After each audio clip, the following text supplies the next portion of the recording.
the fuck happened to the sound? Oh, don't tell me this shit.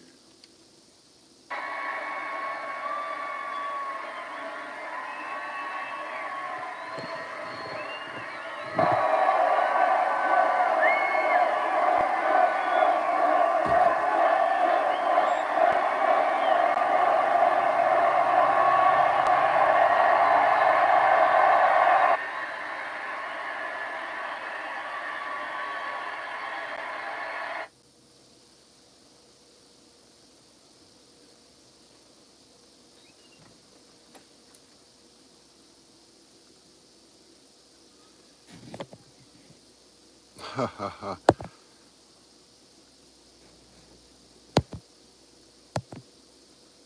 What the hell? What is going on here? Doing 4 of these in one day is a little difficult, but not really, because the love in every one of them has been incredible, just like this. So it makes it a lot easier. And I want to say a very special hello to Grand Rapids. It's been a special place. Remember 2016?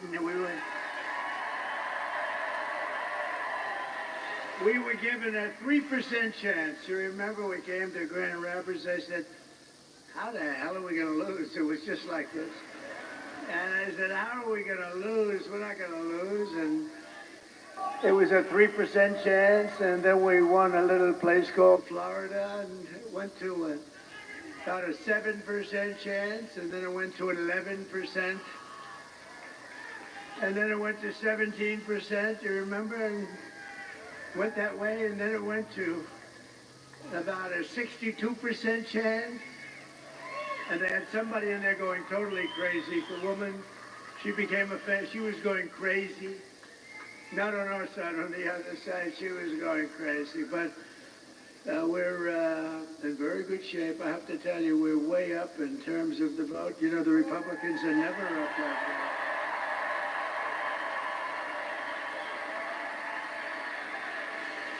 And I don't want to talk too much about it because I really want you to just assume that it's sort of even and you're going to turn out tomorrow and we're going to blow this thing away because, you know, we're leading going in by hundreds of thousands of votes, but just pretend we're tied or losing by a little bit because we want to put on a display tomorrow of unity and everything. The progress that this party has made is incredible. It's very inclusive. It's inclusive of everybody, including our great mayor right back there. That is our great mayor, and he came through for us. But I want to thank everybody, and a very special hello to Michigan. We're going to do some great things for Michigan. We're going to do great things. We're going to bring the car business blazing back. You're not going to remember what was like. We're going to make Detroit. We're going to make Detroit greater than it ever was. You know, I've been hearing about Detroit for a long time. They've been talking about that miracle in Detroit. Well, I mean, look, we got to be honest. It hasn't happened, but it's going to happen now. It's going to happen at levels that you never dreamt possible. 80-20. So for the auto workers who have been so incredible. You've been so incredible. You're going to be very happy with the things we're doing.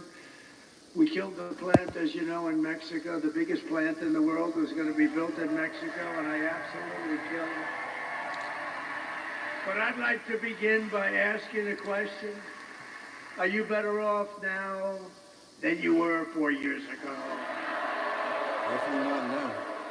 Because over the past 4 years, Americans have suffered one catastrophic failure, betrayal, and humiliation after another. Kamala has delivered soaring prices and true economic anguish at home, war and chaos abroad, and a nation-destroying invasion on our southern border. Invasion of some of the greatest criminals in the world that are pouring into our country. And we're not going to take that. We're going to end that, like, immediately. And I happen to think it's bigger than $1.84. the economy, and I think, every poll shows the economy and inflation and then the border and the horrible things that are going on, and I don't agree with it. I think we have to focus on all of it. We do it all one time, but to me, when you allow thousands of murderers into our country, to me, when you allow the drug kingpins of the world into our, and terrorists into our country at levels that we've never seen before, to me, that's the bigger problem. We're going to solve it all, but that's the bigger problem. And we're going to have it taken care of very quickly. But my message to you and to all Americans tonight is very simple. We do not have to live this way. We don't have to live this way. We're not living good. 4 years. What Justice did they for do? Peanut and Fred, man. One thing. I said to a group of people, what have they done? Everything's a disaster, including nobody even knows how to. Supposing President Xi of China wanted to call to ask a little question about war or Taiwan or anything, who the hell does he call? We got a little problem in America. There's nobody to People call. in They'll Japan probably out end there up calling me. rallying Maybe for they'll him call me. there. No. But who do you call? It's crazy. And remember, they ripped that presidency away from Joe Biden. Say what you want. We're not fans of Joe Biden. I spent Grab him by the $150 ass. million on him. We went through the convention. We never mentioned Kamala. Nobody knew who the hell she was. And all of a sudden, they picked Kamala, even though she was in last place. She came in number 13. They had 12 plus Kamala. She was considered the 13th. But then they wanted to be politically correct, so they picked Kamala.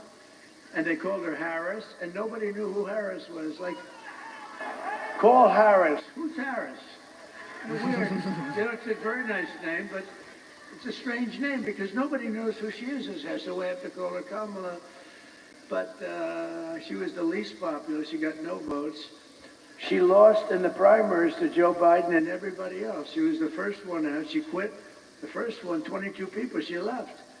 She never made it to the great state of Iowa, never made it. And now we're running against her.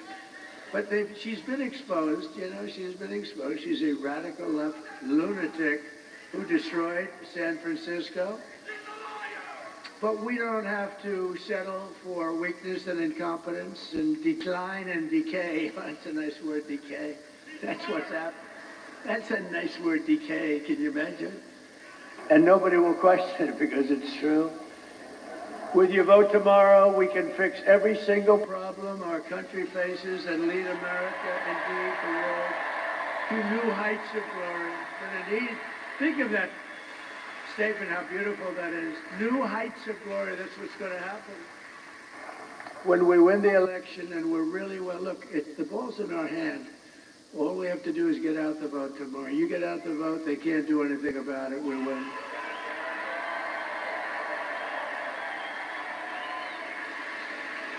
One of their top people just got on television. I was coming in and they said, these are not looking good, these numbers for them. This is very troubling. At least he was honest. No, all we have to do, if we get on our people, it's over. There's nothing they can do about it. It's nice when you have that, right?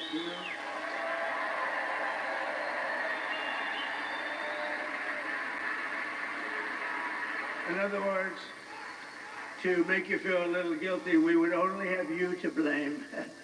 But we put ourselves in an unusual position. Never happened where we're leading by hundreds of thousands of votes in the early stage vote. That's never happened before. We've always been losing by sometimes millions of votes, and you keep catching them on Tuesday, but Tuesday comes along and you make it, or you don't quite make it, you're a little short. And then they cheat, and it makes it a little tougher. Because when you have open borders, transgender everything, high taxes,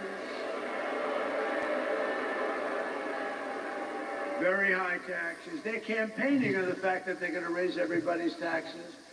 And you have men playing in women's sports. You have to cheat. Who the hell is going to approve that stuff? Who's going to approve open borders with criminals pouring into our country by the Trump ain't millions? losing only when if they No, cheat. they have Well, they're to going to cheat. cheat. They have to cheat, and they do it very well, actually. But I think we're in very good shape. We just have to you show up, and you're going to have the biggest victory. You know what this will be? The single greatest victory, politically speaking, in the history of our country.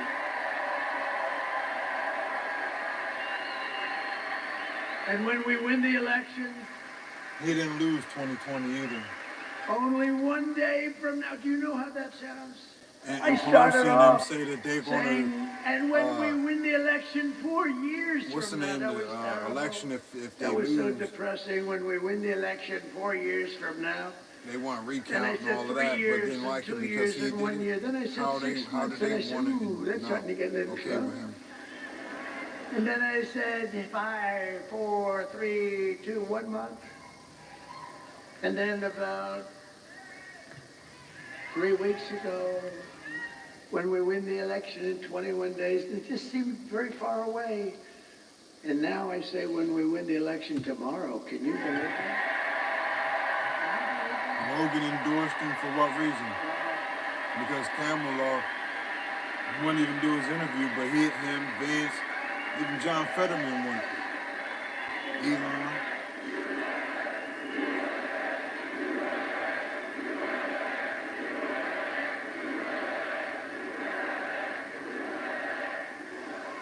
And what we've done, and this is a sad occasion in certain ways, because I think we did like 930 rallies from the very beginning. That's a lot of rallies, and you know, and remember, if you make one slip up, and you know, I'm a person, as you probably noticed, I have this beautiful speech. I haven't really even gotten to it yet.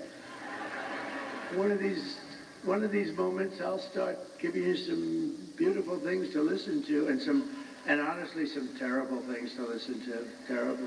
What's happened, what they've done to our country is horrible. Horrible.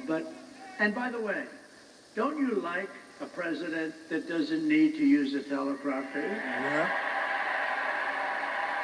Isn't there something refreshing?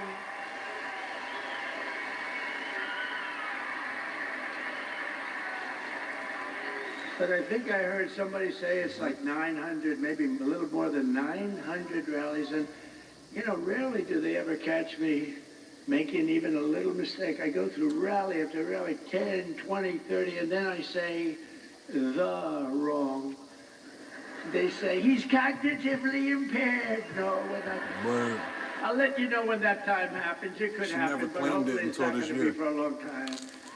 He pronounced the word. He slurred the word. And I hate to go back, you know. A lot of guys, they'll be talking and they'll make a mistake. Excuse me, let me go back. When you do that, it's over for a good speech. You can't do that. You just have to blaze through it and hope that they didn't hear the mistake. You know, when Winston Churchill, who's a great speaker, he was actually a She stutterer. proved that she wasn't really black Tremendous when she stutterer, said they and he washed became one of the collard greatest greens in the orators. bathtub because But they when had so Winston many. Churchill It's made a bullshit. mistake, he didn't go, You excuse do me. a certain amount at a time go until you back. get it all You done. just You blaze ain't putting it through in it. the damn bathtub. But if I do it, they say, he's cognitively impaired. There's something wrong with him. These people are sick. Those people, look at them. Oh, that's a lot. That's a lot of people. That's a lot of people. No wonder she ain't say she eats chitlins every day. But this has been an incredible journey. It's very sad in a way because, you know, we've done all these, and this is the last one. But here's the good news. All we were doing is putting ourselves in a position to win, which we can do Judge tomorrow Joe Brown very easily can't if we stand show her, up. man. I always liked Judge Joe Brown, so I believe him. Just so you know, if we show up, they can't win. They can't. They mathematically can't win because they're so far behind. No. If you don't show up, I guess. But here's the one thing I will say. Show up anyway, but they have no enthusiasm. She had a rally today. She couldn't have had more than 100 people there. But she always got to have, like, And I had actors all and 4 stadiums singers and full, but stuff she at had her a rally. rallies. Trump don't. And she was screaming, we're going to win, we're going to win. And they wouldn't follow her. They wouldn't say it. Did you see that clip? I'd like to put it up. The problem is I don't put up too many clips. I have the most beautiful clips. The problem is the press won't follow them. I had a friend, I had a friend a couple of weeks ago. We made these gorgeous clips, and actually gorgeous in one way, but horrible in another, showing the death of children and all the damage that they've caused with the Justice open for border. Peanut, man. And all they Vance have to came do is out, take those Don cameras, Jr., look and at I'm all waiting. those I cameras. haven't seen this yet. So. And all they have to do is move them like an inch over and an inch up. I have oftentimes, when nothing I have oftentimes screens right behind me. All they have to do is just move it up 2 inches like this. And they don't do it because they're fake news. They don't want to show what's on the screen. So shame. Then they talked what he said about Liz Cheney and blew it out of proportion. So I'm having a modestly good hair day. Look at that. Look. Modestly. Not the best. I'm not thrilled. But it is what it's. No, it's great. But what I do see behind me are beautiful people, great workers, people that are proud. They love our country. That's what I really see. Nice, beautiful. So it puts us, assuming we can win tomorrow, which I think we should be able to do pretty easily. It's in our hands, right? It's in our hands. It's totally in our hands. Oh, it's today. Oh, it's today. Oh. Oh.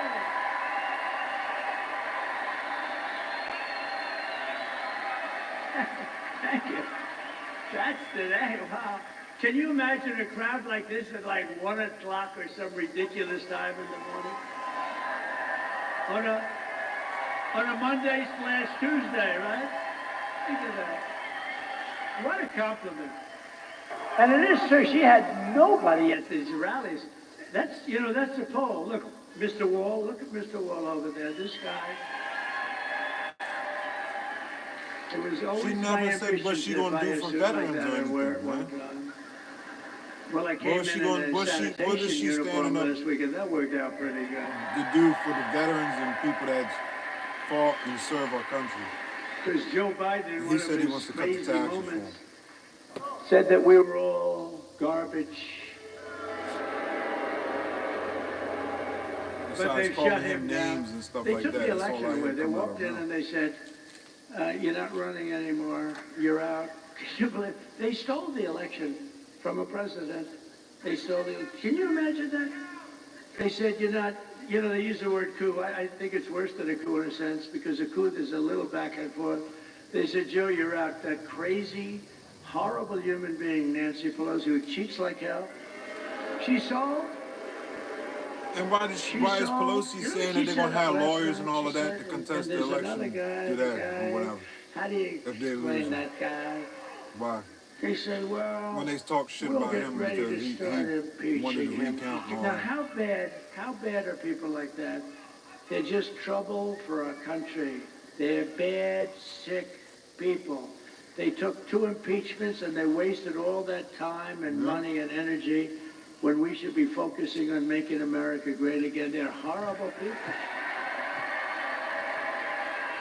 I mean, Nancy Pelosi started with nothing. She's worth $200 million. She had a big position in Visa, and she sold it. And the day after she sold it, the Justice Department announced that they were under this massive investigation. You're a stock guy, right? They're under a massive investigation. So I don't know what happened, but I don't imagine the stock went up. History would tell you the stock Look went it up. down. There was a lady that got on police down camera went down a lot. eating a damn cat in Springfield, Ohio. That shit was real. Not saying it was a Haitian woman, but the woman was damn sure eating a cat. The cops had to come up there and catch her. Under massive investigation. The stock goes tumbling down. She's a crooked person. She's a bad person. Evil. And the funny thing is, what do people always say about Chinese food? Meow, meow. Okay. So, you know what I mean? Shit ain't that crazy to hear, It starts with a B, but I won't say it. I want to say it. Everybody made fun of the Chinese and the food and shit, but I want to say it, but Franklin Graham said, sir, I love your speaking ability and I love your storytelling. They showed motherfuckers up there in New York City on the sidewalk It would be roasting even rats better and shit if on you a wouldn't use rotisserie, foul a language. And I barbecue don't use rotisserie. much, every once in a while. And it's never Pigeons a and real shit. bad word. It's, it's like never bad. And so I try to adhere, but he's wrong about one thing. It is a little better when you use the foul language because there's more emphasis. No, but these are bad people. These are bad. Adam Shifty Schiff. I call him pencil neck. He's got the smallest neck I've ever seen. He's got about a 4. And he's got the biggest head. So I don't know how the neck can hold the head. He's an unattractive guy, both inside and out. And this guy can end up being a senator, but don't worry, we've been beating him for 8 years. We've been beating these people. We've been beating him. They impeach me, we win. They send me down the Records Act, And we won in Florida. We win. But we have to take a lot of time, a lot of money, which is what they want. A lot of time, a lot of money. This way we can stop the one guy we don't want to fight is Trump. We can stop him from getting the Republican nomination. And I got the Republican nomination in record time. And let's keep going, and maybe we can stop him from winning the presidency. But that's looking pretty good tomorrow, I'll tell you the truth. Out of 51, 78 and 22. Probably a 95. What do you think, a 95% or something like that? But don't believe it. Don't believe it. Go out and vote. Remember the story of Hillary. Just remember, this is why I tell you the story. She was in bad shape when she called me up that night. And by the way, she called up and conceded, and then spent 7 years on saying how she was a good sport. Oh, she's a lovely person, Crooked Hillary. But you know what? She's smart, but she wasn't like, she lied a lot. I mean, a lot, but nobody lies like this Kamala. Kamala, he will not ever frack in Pennsylvania. My whole case is fracking, and he will open the borders immediately. No, I'm going to close the borders. However, if people want to come in, they can come in legally. They have to come in through a process. We need people.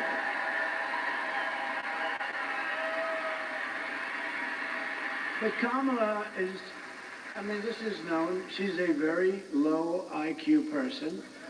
And we don't need a low IQ individual. I would have liked to have seen Harris on Joe Rogan. And our country's going down the drain. Yeah. We're going to turn our country Dr. around. Phil I will end inflation very Oprah quickly. You know how we're going to end it? Shit. By drilling and drill. She got me when she couldn't do that. Energy's going to bring it down.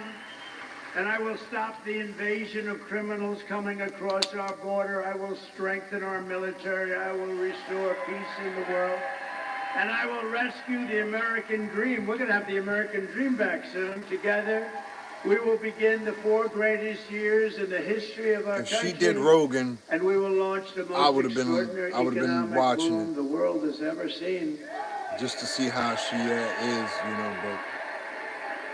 If you vote for Lion Kamala, you will have 4 more years of misery, failure, and disaster. She couldn't even do that. Our country may never recover from. I don't believe that our country can take any more of this without just guns. I would have liked to just. I don't believe it can take any more. It's going to be. Can't take this. This is abnormal abuse. Abnormal abuse. And I heard somebody said the wall. I built 571 miles of wall, which is much more than I said I was going to build. And it really worked. Walls work. 2 things work. What are the 2 things? Walls and wheels. They're the only 2 things. A restaurant that serves cats and dogs. Right? That's what people used to say Chinese food was. A wall and a wheel. It's always going to be around. People always were saying Chinese food was cats. You buy a computer. Oh, they forgot about it when he said it. That goes on. I don't know how people do it. We have the king of computers. We have the king of everything endorsed me, Elon Musk. I mean, he did get Elon to send Starlink to the people down there in North And he Carolina brought that that needed rocket it. ship You know, down 2 weeks ago. That was it's like, 22 stories. It's come like on, you monster. know, You he's don't know, is it big or working small? with It's a powerful monster, people 22 and stories. he's helping And you the know, that people story, here. I've Like told it a that's, couple of times. I love the story because and he's not even a I think president the or best nothing part or is in I'm talking power, to one of the most important guys in the but he's world. caring And I about the say, people. It shows. wait a minute, could I just watch something? I see something on I have the television muted, right? I'm looking at this crazy rocket. And I saw it leaving a little while before. It was all beautiful white. Now it's I'm all for common absolutely sense. So. burned to a crisp. You know, it goes 10,000 miles an hour. The heat is at levels that nobody can experience. So it's a little, you know, rough. It's a little rough on the paint job. And it's coming in, and I'm watching, and I'm holding this very important person, one of the most important people. But you know, when you were the president, and now it's very possible, like maybe 95% that you're going to be the president again, they hold. No, they hold. So I say, you mind holding for a minute? I have to see this. And I put the phone down. A piece of that performance that she had last night in Philly with the Gaga and shit. That shit I didn't. wish you would have hung up. I would have felt better. Because I Didn't picked appeal up to the phone me. later. I said, oh, wow. Hello? Hello? He goes, hello. Anyway, but it was so exciting. So I'm watching it. And this monstrous thing is going down, right? And it's coming down. It's first of all, it's doing all sorts of flips up in the Elon engine. is I would not want to be on that pretty damn sucker. I smart. don't care how good Elon is. I said, Elon, you wouldn't get me in that ship under any circumstances. I don't know. But it's She coming never down. spoke with him or nothing rough, either. and now all of a sudden it starts to slow down as it gets to the ground. Then it starts to move over. Then it gets a little bit out of control. It looks like a little out of, and the left part of the bottom is going to just rip that big gantry. That's this, you know, whatever the hell it is that holds it. And it's coming in. Oh, and I didn't know it was Elon's. I just assumed, you know, he loves this stuff. He's in a class. But it's coming in and it's going to rip the gantry. I say, oh, this is bad. This is going to be bad. He speaks the same now as he has before 2016. Flame coming out of the left-hand side of the bottom. It was these big jet engine. It pushes it away. And I don't see him coming out with a wig on that's an afro or something saying he's black or some crazy like shit. You grab know your what I mean? baby, just like you grab your little, and it hugged it and just put it down, and there it was. He's just a businessman. And I called Elon. I said, was that you? He said, yes. And he said, and by the way, he said this. And by the way, this is something I never said because I didn't even think of it before when I told this story. He said, and by the way, I'm heading up to Pennsylvania to campaign for you. That was 2 weeks ago. He's still there. Can you believe it? Yeah. Because he considers the election more important than rockets, more important than anything. He helped us out a lot in North Carolina and parts of Georgia where they desperately needed the Starlink. Yeah. I had no idea what Starlink. They called me up. They called me up in Georgia. Elon's incredible. He has Starlink. He's got everything has to do with stars and stuff. Very complex stuff. No, he's amazing. But, sir, I know that you know Elon Musk because I read your notes. The poor people down there in North Carolina, I have not seen nobody that's in now go out their way to try to help them. And then they said to FEMA, they said that they didn't have enough to cover other than, what, $750 because all of it's going towards the other on down at the he did something that I don't know what it was, but he did something with lotteries. And, you know, he's in a different, he's amazing. You're going to do lotteries and this and that and make your life fun. And he's having a good time. You know, he usually is in a lab and he's happy there. All of a sudden, he's escaped the lab and now he's out. And the public adores him. He's a great guy. The public absolutely adores him. But the man from North Carolina, great guy. You know, North Carolina was hit so hard. Harris or Biden hasn't done a cognitive test. Essentially, a massive pile of water. It was a big water hurricane, the biggest we've ever had. But when Biden said he felt like, or he said he Trump's the type of guy who would like to slap on the ass. They You had ripped me there. I houses, can't trees. relate. Everything was ripped down by the power I of can't the relate to that shit. tides that were going back and forth. It was terrible. And this man said, if you could ask him Biden for said that like he the coach of a help with football Starlink, team. we cannot get it. It's very hard to get. And I called Elon, and he got it immediately for them. He got it so much. Okay. He had it there immediately, so much that you know they couldn't even believe it. He said this has saved a lot of lives. They 77 to had no 23. communication in North Carolina, which, by the way, we're leading. In fact, somebody said they picked up stakes. There's no more ants. There's no more ants. That's usually a good sign. That's usually a sign that they're not going to win. But one of the reasons they're not going to win is because FEMA did such a bad job. So FEMA, you know, we had a great FEMA, we did good, but they spent most of their money, as you know, on illegal migrants coming in. They spent. Oh yeah, because you know it really hurt my feelings seeing how they took that man's squirrel, the peanut, and Fred, and Raccoon, we will how they be did, there you know, on and that's January all. 20th, because on January 20th, that's when you certain officials that get paid, you know. But they pulled up stakes. Certain branches. Historically, he when won't you win pull up because they're stakes and cheap. stop That's the only way. advertising and leave, historically, you're in pretty good shape in this state. Is that correct politically? Because I haven't done this. Project Veritas had investigator journalists out that caught people that was involved in voter fraud. And one lady in Texas did get locked up for it. Some of our great politicians have done this for a lot longer than me. So let me ask you, all of these senators... Like I said, look up Project Veritas, James O'Keefe. And leave. He had his investigative journalists go and look into it, and they got one woman locked up down in Texas for that. His wife is much better.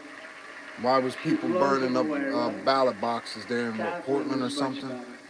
But, Doug, when you pull up stakes and you stop advertising, doesn't that generally mean that it's over, right? What about Afghanistan when them people did that, you know? What about Ukraine and all, you know? No, it means it's over. And I think it's over in a lot of places. Why? Because the abortion shit, that's what's the thing of the innocent women? But it won't matter. It won't matter as long as you go out and vote. Nothing's going to matter because it's in our, you know the expression. She had enough time to go on SNL but couldn't do Rogan. Can't do a thing about like it. I said, I would have liked to have seen that. And now you're going to go out there later today.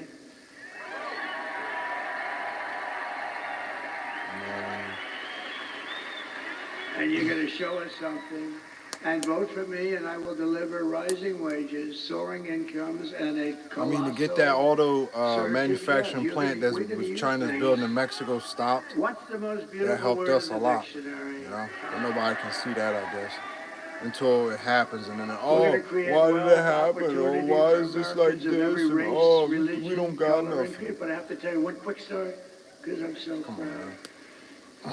They're going to build this great big plant. They're building it. Here we go, yeah. They're going to build it. China's going to build a plant. Yep. And it's going to destroy Michigan, destroy it, destroy Detroit. Everyone's going to move out. And I heard about it through a friend of mine that builds plants. That's what he does. He builds plants. He builds them better than anybody. John, let's just call him John. And he was sitting there, and I was at the Economic Club of Detroit a couple of weeks ago. But I told John a year ago, I want to see a plant. And he said, well, I'll have to take you to Mexico. I said, I don't want to see a plant. I want to see a plant here. I want a big one. He said, we don't really do too many big ones in the United States anymore. I said, what is that all about? Because there's no manufacturing there no more. China's building some of the biggest plants anywhere in the world. They're building them in Mexico. And I said, well, I'm not happy about that. I don't want to see the damn plant in Mexico. It wouldn't look right if I'm in Mexico looking at plants. Do we agree, sir? It wouldn't look right. And so he said, all right, look, I say, forget it. Then I thought about it, and I was making the speech in Detroit, and I said, a couple of weeks before, I said, if they want to build a plant in Mexico owned by China so that they can save all of the costs associated with bringing their cars and all of the things, I'm going to put 100% tariff on every single car coming out of that plant. And if that's not enough, I'll make it 200, 300, 500, 800. I don't give a damn what it is. Some cars, if they come from there and they're selling them here, it's just going to really... That plant that ever crosses that border, which is right next to them, Anyway, so I see John in the audience, and I gave them that notice a little before, and it was public. And I see him, and I send my people, I say, after I speak, make sure he comes to the back. I want to see him backstage. So I see John. I say, John, how's that big monster plant that's going to rip apart our country, but it's going to hurt South Carolina, Tennessee, and all the other places that do a lot of cars. It's going to hurt everybody. It's going to hurt the country. How is that plant doing? He said, sir, they've given it up because they think you're going to win, or they think you're going to tariff them, and they think they're going to lose their show. And sir, they've given up that plant. It's not going to be built anymore. So I saved Michigan, and I saved Detroit, and we're going to let them build that plant. But you know where we want them to build it? Right here we want them to build it. And then they won't have any tariffs to pay. They won't have any tariffs, and they're going to use you to operate that big sucker, and they can build it as big as they want with no tariffs. I said, let them know we'd love to have their investment. They're going to build it right here in Detroit, or at a minimum, they're going to build it someplace in the United States, and they won't have any problems. So that's the So I saved Detroit and Michigan a lot. That alone, and I did that without even being president. How about that? They said he's going to win. They told John, we think Trump is going to win, and he's not going to let us make anything, and he's going to do things that we don't know. This guy is crazy. Because, you know, I charged China hundreds of billions of dollars in taxes and tariffs. They paid us, not one other president. And you know, we're going to get along great with China. We're going to get along good. I want to get along with them. President Xi was great until COVID came. Then I wasn't so thrilled with him. But we did a great job in that. You know, we went, but nobody knew what the hell it was. We did a great job. We get credit on our military. No wars. We did no wars. I had no wars. Remember when crooked Hillary Clinton? Remember when crooked Hillary was screaming during a debate, he's going to charge wars, he's going to have wars, he's going to prosecute wars all over the place. Look at him, he's a very volatile person. I'm actually not. I'm a very calm person. She's the one that's volatile. But he's a very volatile person. He'll say, no, I stopped the wars with my being volatile. Nobody had a war. We didn't have any wars except that we finished a war that we had. We beat ISIS. 100% of the ISIS caliphate was taken down. And it was done in a matter of weeks. When our stupid generals, our terrible generals, you know, the guys up top, like Milley, like Kelly, real losers. Kelly was dumb as a rock. I'll never do that again. I let people, I say, give me a letter of resignation. Yes, sir, I'd like to say. They said, you can't just give me, you know, Biden never fired anybody.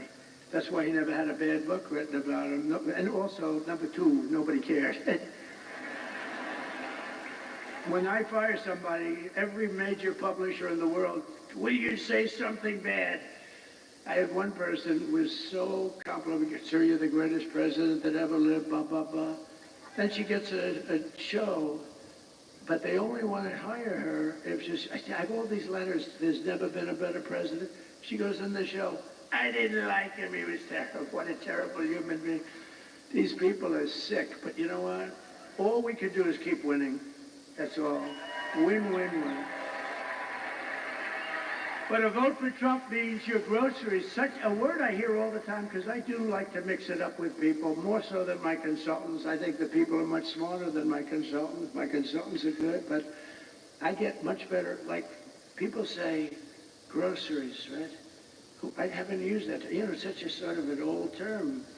They say my groceries are so much more. I haven't, you know, the term is just like an old term. And it's so beautiful, but they say about my groceries were so expensive, they'll be cheaper. Your paychecks will be higher, your streets will be safer and cleaner, your communities will be richer, and your future as an American will be much better than it ever has been when I get in. Because this will be the golden age of America, and that's what I'm calling it. I'm telling the press, I hope you put it in. Isn't that a beautiful phrase? The golden age. I like to brand things, like I brand Pocahontas, and you know, I do a lot of branding. I'm one of the greatest branders in the world. A lot of them were Republicans, but they're all now friends of mine, so I can't talk. Some of my greatest branding was on the Republicans during the primaries, but they're all friends of mine, most of them. Some of them, yeah, most of them are. Most of them are, but you know, I don't talk about that. Once the battle is over, I take those words, I put them away permanently in some cases. On occasion, I'll bring them back out. But just a few months ago, in a beautiful field in Pennsylvania, an assassin tried to stop our great movement, greatest movement in history. But that brush with death did not stop us by any means. It only made us more determined to finish the job that we had only just started.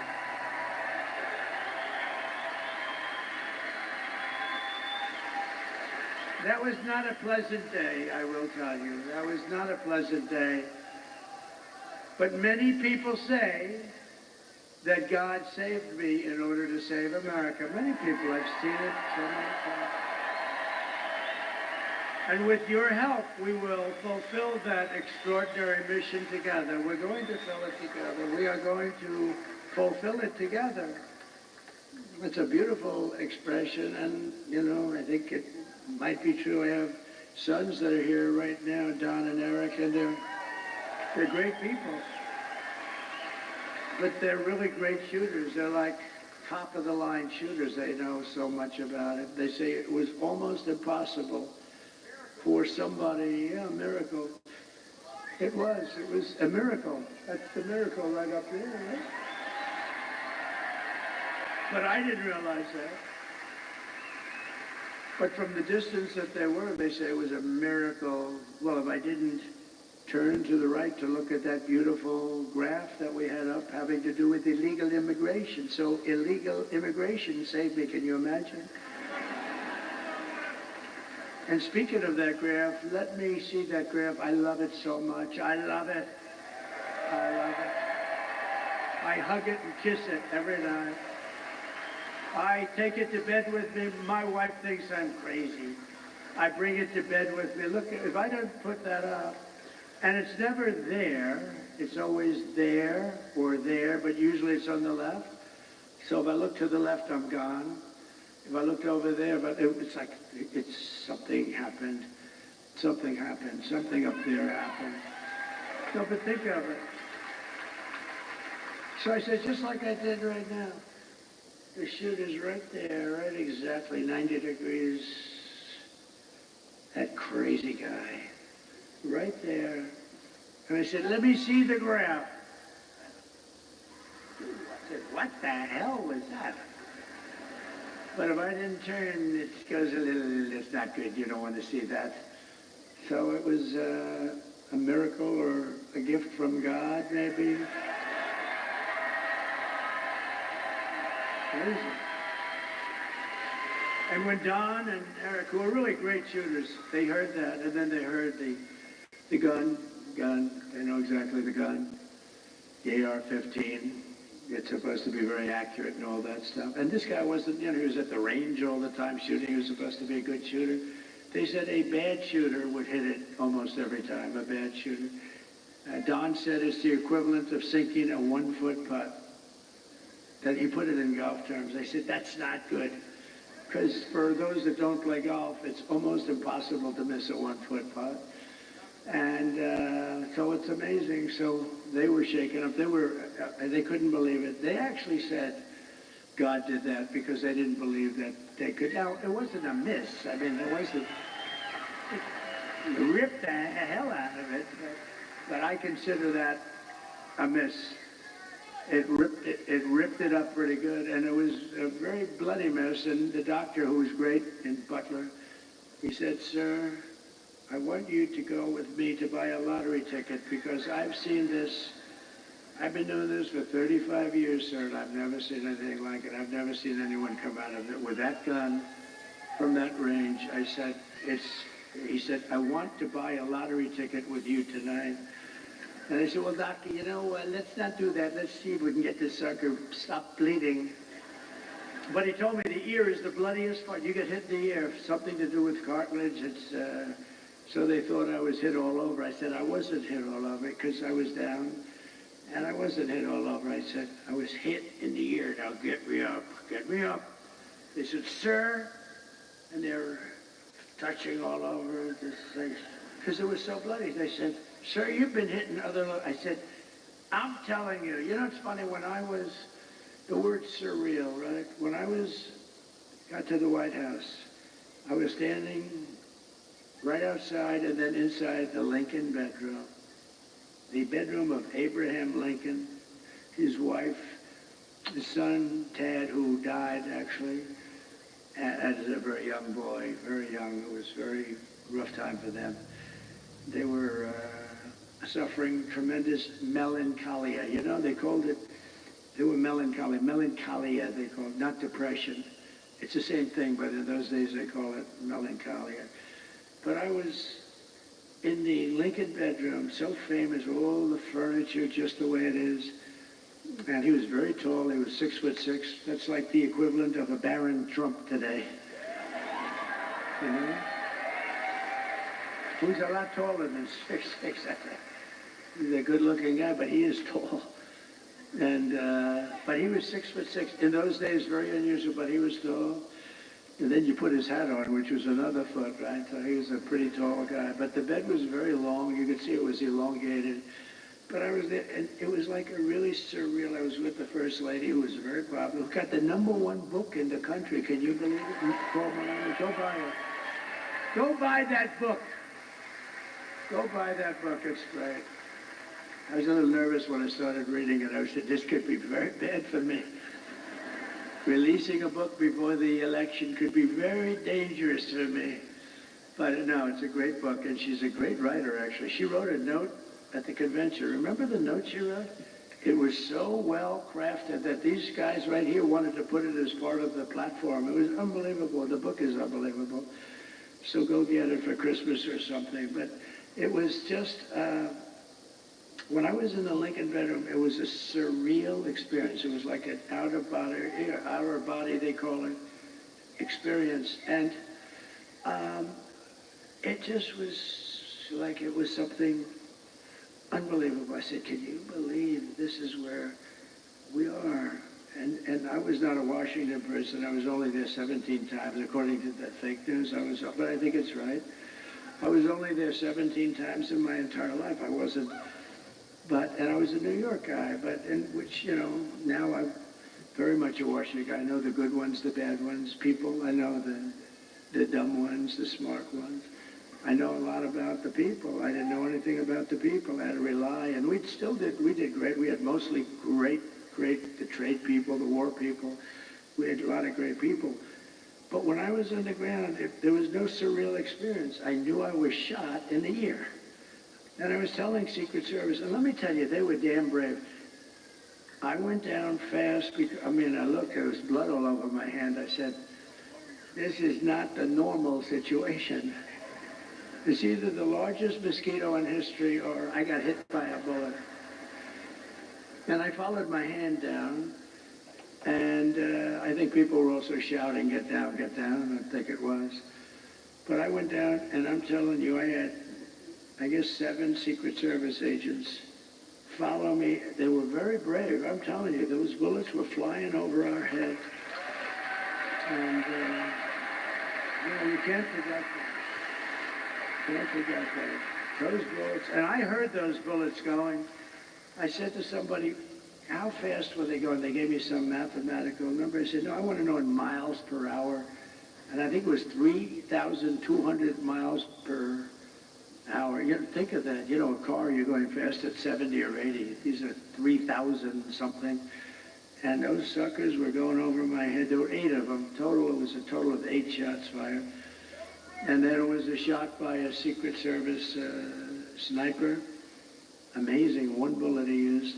But I think we also had help from one of the police snipers. He hit the stock of the gun or something, and we appreciate that very much.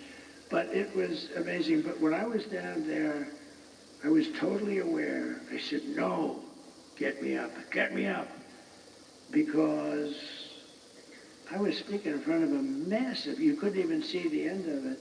Now, when we had the celebration honoring Corey, the firefighter, great guy, when we had that celebration, we had 101,000 people. And that's when I really got to see that's where I really got to see the real Musk, because I invited him up, and he's always like in a lab, and it's almost like he was released. And I said, you have to come up here, Elon, just come up. And he looked out, and he was so happy. I think he loves people. And he started doing jumping jacks and stuff behind me, right? He was so happy. I think he's going to run for office against me. I'm very concerned. No, he's great. It was great. But he was so happy, and it was a great celebration. But when I was down, it was no feeling like I had in the White House. I mean, I totally was aware of everything. But had I not made that turn, I wouldn't be with you tonight, and that would have been bad. And I hope that's right. I hope that's right. I hope that God did put me here to really save this country. Because this country's in big, big trouble. This country's in big trouble.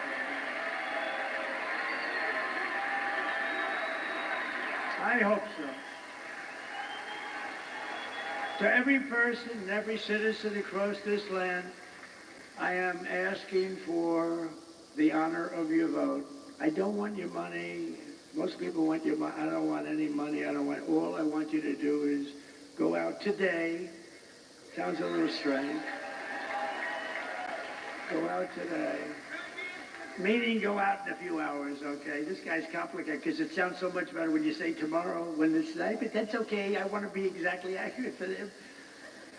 But go out today and vote. And I guess 7 o'clock or whatever time it is, doesn't matter. And we're going to have the greatest victory in the history of our country. And as your president, I will fight for you every single day with every breath in my body. Together we will save this country, this great country that we love. We will defeat the corrupt system in Washington, because I'm not running against Kamala. I'm running against an evil Democrat system. These are evil people. I wasn't running against Biden either. He was stuck in a basement. I didn't even run against him. I mean, no, we're running against a very evil system, and we have to defeat that system, and America's future will be an absolutely incredible one. As we stand on the brink of rescuing our country, I want to take a moment to thank the millions of hardworking men and women who are the heart and soul of this, the greatest movement of all time.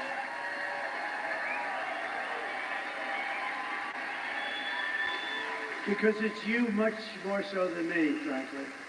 You're incredible people. You built this country, and you're going to save this country, but you're incredible people. You're really incredible people. And as I said in the very beginning, this isn't my campaign. This is your campaign. This is a great campaign that's now it's 9 years, and we've been fighting side by side every step of the way. We've been together.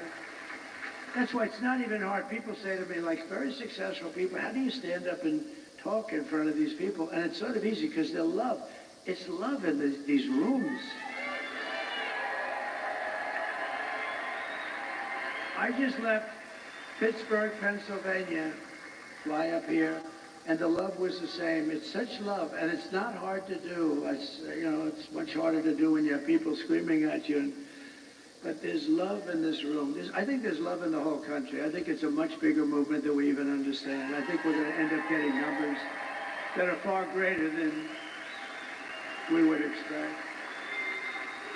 But you've given your time, your money, and your whole heart for this cause, and your support means more than anything you can even understand. It's amazing. I love you all. You're very special. This is my last rally. Can you believe it? The rallies, these big, beautiful rallies, there's never been anything like it, and there never will be anything like it. And it just happened.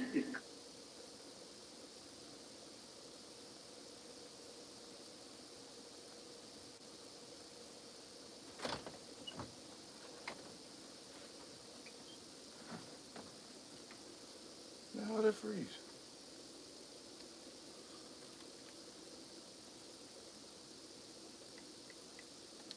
General Yeah, of it froze for California, some she reason. worked along with a lot of her friends out there, like Gavin Newsom, the governor, one of the worst governors in history,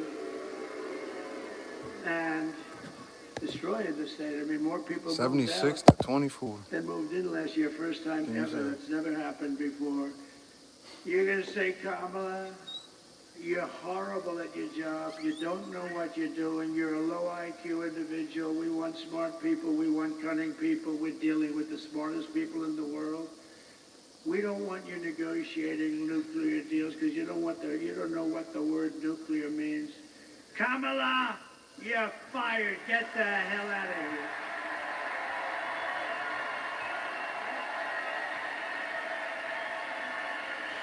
You're fired. Get the hell out of here. You want to ruin our country.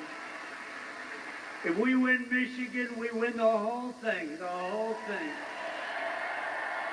Over the past 4 years, Kamala has orchestrated the most egregious betrayal that any leader in American history has ever inflicted on our people. She was given the authority to run the border by Sleepy Joe because he wanted to go to bed and he wanted to sleep. He had only one thing he wanted to do, and that's sleep. So he made her the border czar. Now she's trying to deny it. By the way, the Border Patrol 2 weeks ago gave us the strongest endorsement you've ever heard. They said he's the greatest president in history and the best president on the border by a factor of 10. And I said to them, does that mean I'm better than Abraham Lincoln and George? What? Yes, sir, you're better than both of them. I had one problem. I had one of the guys that came up, and, they all, like 10 guys, they all made speeches. He's like 36. He said, sir, you're the greatest president in my lifetime. I said, I like the first guy better. I like Lincoln and Washington better than 36 years, right? But he meant well. But you know what? In terms of the border, what we did, we built all that wall. We built an extra 200 miles. They could have flipped it up in 3 weeks. You know that. It was all built. They sold it for scrap metal for 5 cents on the dollar, so much. And that's when I realized they actually want open borders. She has violated her oath, eradicated our sovereign border, and unleashed an army of gangs and criminal migrants from prisons and jails, insane asylums and mental institutions. And these people are all coming into our country. Are you okay down there? Is somebody hurt? Oh, is somebody hurt? Oh, I saw you looking on the floor. I thought somebody was hurt. Oh, okay. We don't want our people to be hurt, right? We don't want that.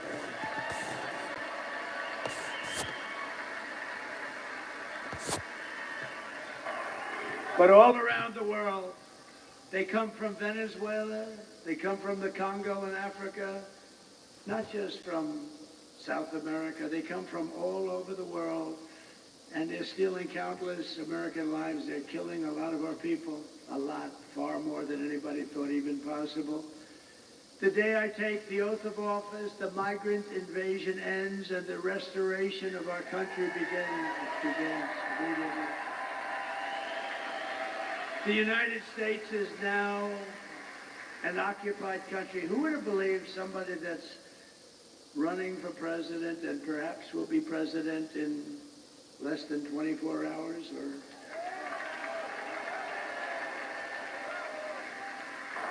or maybe it will take these machines that we pay so much for 2 weeks. Can you believe it? If you used very highly sophisticated watermark paper, it's more sophisticated than the machines. Paper, highly sophisticated. Okay, if you used paper, and if you used voter ID, and if you had 1 day, and you, in addition to voter ID, you have the proof of This was the just fact that last you're night. a citizen of our country, which would be that. Well, early this morning. You would have Just a the couple results hours ago. tabulated, like in France, they had 37 million people. The results were tabulated at 9:30 in the evening. They had a winner, they had a loser, and they went home. And here's the other thing. I know nobody's very cost conscious anymore. 8% would be the cost compared to the cost of these very highly complex machines. And Elon Musk told me, he probably knows more about If you voted for her, then you owe me some money for He gas. said that machines don't work because they're easily violated. Now, this is the smartest guy in the And world, the groceries. guy that runs rockets with computers, and saying the computers are far more important than the engines. I mean, nobody knows anything like this. But if you use paper, it's 8% the cost of the other. It's more accurate. And you don't have 12-day waits. And then what the hell's happening in the inside of those machines if you wait? We want the answer tomorrow, tonight.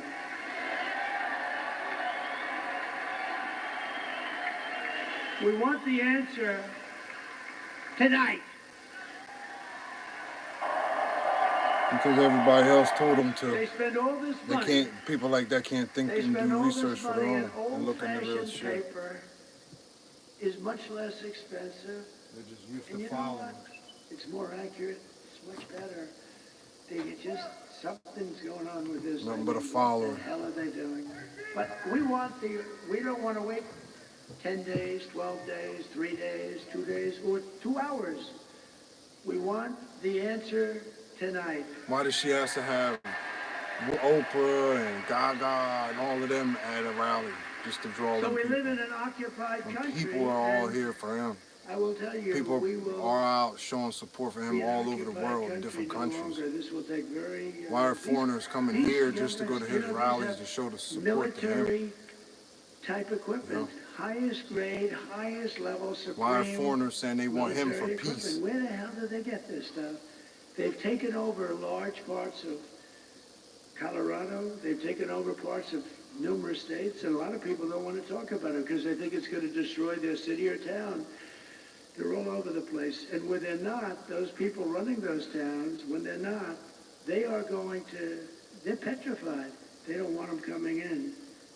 In one town in Ohio, as you know, they have a beautiful town of, think of this, 50,000 people, and they dumped 30,000 migrants into the town.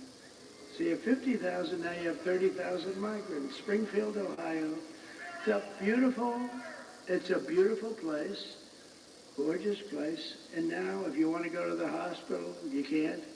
If you want to get a checkup, you can't. If you want to find a doctor, you can't. If you want to get your kid into school, you can't. It's a whole different world. We can't allow this to happen. They're destroying our country. She November said she was 5th, going to do nothing different than 2024 Biden. will be Biden Liberation didn't do Day shit in for us. America. Like I said, gas is high as hell, groceries is high, On but it day ain't one, I price will launch gouging the that made it high. largest deportation program of criminals in American history. I will rescue every city and town that has been invaded and conquered. Can you believe I'm running for this great office and I'm talking about rescuing cities and towns that have been invaded and conquered? Can you imagine 10 years ago? Yeah, well, that's the thing. Pelosi said that they got lawyers and shit waiting and ready to overturn it if he wins. But they don't like it because he had wanted if you go back just 10 years to contest it in move yourself 2020. forward, and you heard a politician saying we will not Why is that? allow men. How's to it play okay for women's one but not sport. for the other? Is this guy crazy? Of course they're not going to pay. To expedite removals of Trenday, Aragua, and other savage gangs like MS-13. Trenday is from Venezuela prison system, and they are rough. I will invoke the Alien Enemies Act of 1798 to target and dismantle every migrant criminal network operating on American soil. And if they come back into our country, it's an automatic 10 years in jail with no possibility of parole, because we don't want them back. And I'm hereby calling for the death penalty for any migrant that kills an American citizen or a law enforcement officer. And I will ban all sanctuary cities in the United States of America. They're sanctuary for criminals. 4 years of Kamala have delivered nothing but economic hell for American workers. The workers are getting destroyed. Her inflation disaster has made life unaffordable and cost families over $30,000 in higher prices. Think of that. Who can afford 204 from 75 Just to days ago, 25 we ain't had close. the worst jobs report in modern history. I never wanted to be Herbert Hoover. 204 votes Coming out now. with I'll fix 75% it to him before ain't it's close. getting It's bad. 25% to her. 12,000 That's jobs 3/4 were to a announced. quarter. Usually you hear 200, 250, you know, you hear it for years and years. 12,000 jobs. And then they became frauds. It was a fraud on the country because they made up numbers. 30,000 private sector jobs were killed in a single month, and nearly 100,000 manufacturing jobs have been wiped out since just the start of the year. You don't hear these numbers from the fake news. 150,000 Americans joined the unemployment rolls in October. 150,000. These are depression-type numbers. And nearly 250,000 people dropped out of the labor force. Just think, a few months ago, they fraudulently claimed 818,000 jobs were created, when in fact there were none. They said 818,000 jobs were created in our country, which kept us, and what that did is it kept us like okay. It wasn't great, but it was like not record-shattering or anything, but it was a lie. And they thought they'd be able to get away with it until after the election, and then announce after the election that they made a mistake. These are bad people. Fortunately, there was a whistleblower who I think should be entitled to an award. Could you imagine if it were me and we lost the election and then a few days later they say that the job numbers are being revised by almost 1 million people? And now they've just revised it again. On top of the 818,000, 112,000 fake jobs were just announced. So you add that up and it's almost 1 million fraudulent jobs were announced. And nothing happens. These guys don't report about it. If I was talking about The store if I was closing, talking about stores two jobs, closing it all would be over. like front page on every newspaper. They cheated, and it's fraud. You know, when they make mistakes, they make them for 2,000, 3,000. There was never 818,000 jobs right before the election were announced, and they turned out to be a fraud. And they were going to announce the revision after the election was over. What the hell kind of an election would that have been? So I want to thank this whistleblower. Meanwhile, 100% of the net jobs created in the last year have gone to migrants. Think of that. Tyson Chicken laid off people just to hire them. 100% of the jobs that were created went to migrants, not to people. And I'll tell you what, your black population is being devastated by these people. They're taking all the black population jobs away, and they should announce those numbers before the election also, because frankly, what's happening there, you're going to see some bad things happen. They're taking their jobs, and the Hispanic population is going to be next. You watch. It's horrible. But if I win, it's going to be not so horrible because we'll fix it. These are depression-type numbers, and that's where we're heading if she's elected. And if she's elected, we're talking about a 1929-style depression. Under my leadership, we are quickly going to turn this economic nightmare into an economic miracle. We're going to make it a miracle. We will make America wealthy again, and we will make America affordable again. And we're just one day, meaning a half a day, sir, away from the best jobs, the biggest paychecks, and the brightest economic future the world has ever seen. But you must vote. Gotta vote. You gotta vote. Kamala's plan will There was somebody, I forget who said that they didn't like him, but I had to admit, I had to admit that the economy was better under him. They didn't like him, but they had to admit that the economy was better under him. Candidates are always saying, we will reduce your taxes, efficiency, all this stuff. Trump ain't lost, and ain't nobody gonna be butthurt. The only reason why people's upset is because people's tired of not having no money for anything. gas and Vote for us. groceries and electric and all kinds of stuff went up all crazy. I think you're right.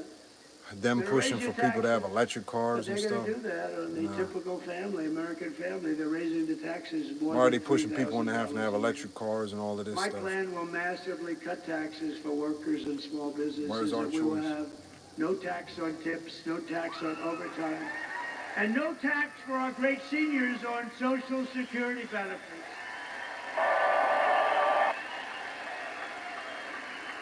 To rapidly reduce inflation, I will end Kamala's war on American energy, and we will drill, baby, drill. We're going to drill, baby, drill. And I will cut your energy prices in half within 12 months, okay? When that happens, everything's coming down. The donuts are going to come down. The food is going to come down. As we say, the groceries. I just told the story in Pittsburgh.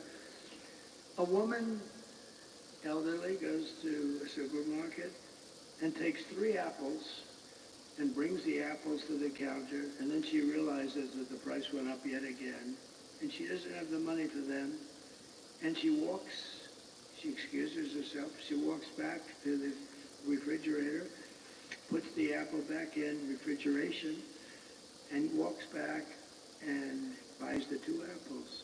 That shouldn't be happening in our country. That should not be happening, and we're not going to have it happen long. I will cancel Kamala's insane electric vehicle mandate.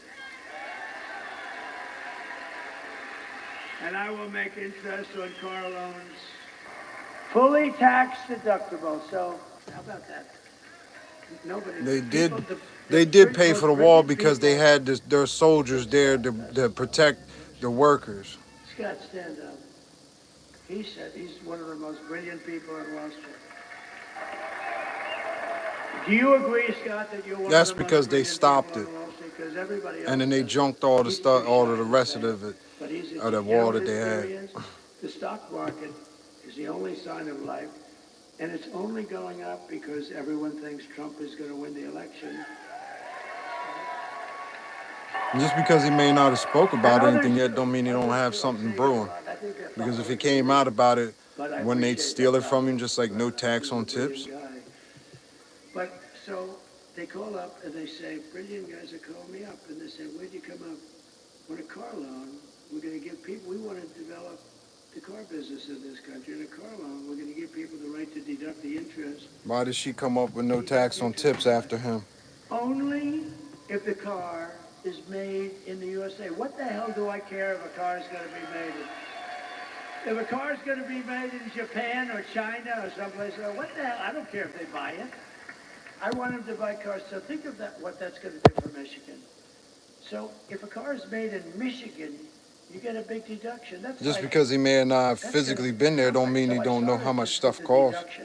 And I thought to myself, you know, I mean, come on. why should I give How many celebrities, how many times have Oprah and Whoopi and all of them been to a grocery store?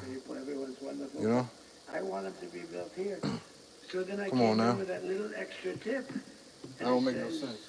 But you only get the deduction if the car is made in America. Isn't that like cool? And hopefully right here in Detroit and Michigan would be great. We're thrilled to be joined by your next senator, Mike Rogers. Mike, thank you very much. Thank you. You're doing great. This guy is doing great.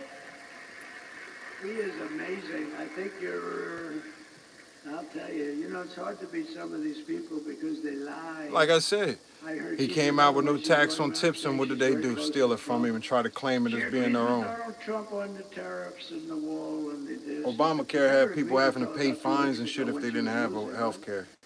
No, she's doing, but I have about 6 of them that are doing that. He knows how much bread costs too. But when was the last time was Whoopi was in a grocery store just like you had to claim about him? I mean, come on, man. I love President Trump very much. He's great. You know, I'm leading, you know how, by like almost 20 points or something. It don't make no sense. All of a sudden, they love me. They all love me. And the day after the election, he'll be calling for my impeachment. Let's impeach him. These people are sick.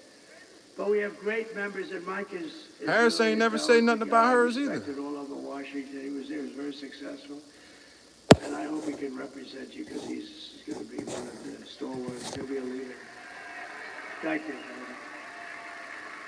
And also members of Congress, John, Joyce, Bill Heisinger, Tim Walberg, John Molinaire. I saw you guys. A very good speech you guys made. Boy, you really were rocking them, huh? You guys, very different styles, but tremendous talents and really good. Thank you very much. They really are tremendous. You have a great bunch here. I don't say that with all states. Some states I'm not so thrilled, but that's okay. And governors, Sarah Huckabee Sanders. Where's Sarah? She's so good. She is so great, right? Proud of her. I saw her father the other day. I served on a panel with him. And I said, you know, Mike, I think you're great. He endorsed me when I was running. He gave me a 4-page endorsement. And I think the endorsement was put out before I finished my speech. And I said, you know, you're great. He said, well, I appreciate that, but my daughter is far greater. How about that? Is that nice? My daughter is greater, he said. And he's not a man without an ego, I will tell you, right, Sarah?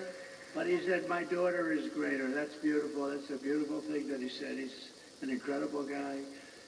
And Doug Burgum, who's become one of the real stars of the party. And Catherine, stand up. I first noticed Doug by looking at Catherine. She was riding a horse in an ad. I said, who the hell is that? But I don't look anymore. Beauty doesn't mean a damn thing to me anymore. It doesn't mean anything, but I did notice there was a woman, and to the left there was a man riding, but I didn't notice him so much. But it was this couple. And you know the ad I'm talking about. It's beautiful. It's like the most beautiful. Brainless he was like ass the Marlboro fuckers. man. Whatever happened to him? Brainless, man. But what a combination. And he's become one of the most successful governors. What he's done with the fracking and with the oil and gas and everything, he's become something special. He's done a great job. Thank you both very much for being here. Appreciate it. People can't do no research. I ain't Former arguing. Congresswoman and Democrat candidate for president who did very I got well. better things to do with my I time. watched her for a long time. She's a woman of incredible intelligence, but maybe more than anything else, unbelievable common sense and very, very special. She just joined the Republican Party, by the way. She was an independent for years. Tulsi Gabbard. Tulsi. People want to argue about stuff that they haven't even looked into their damn self. And talking about health care, and all she talks about is abortions.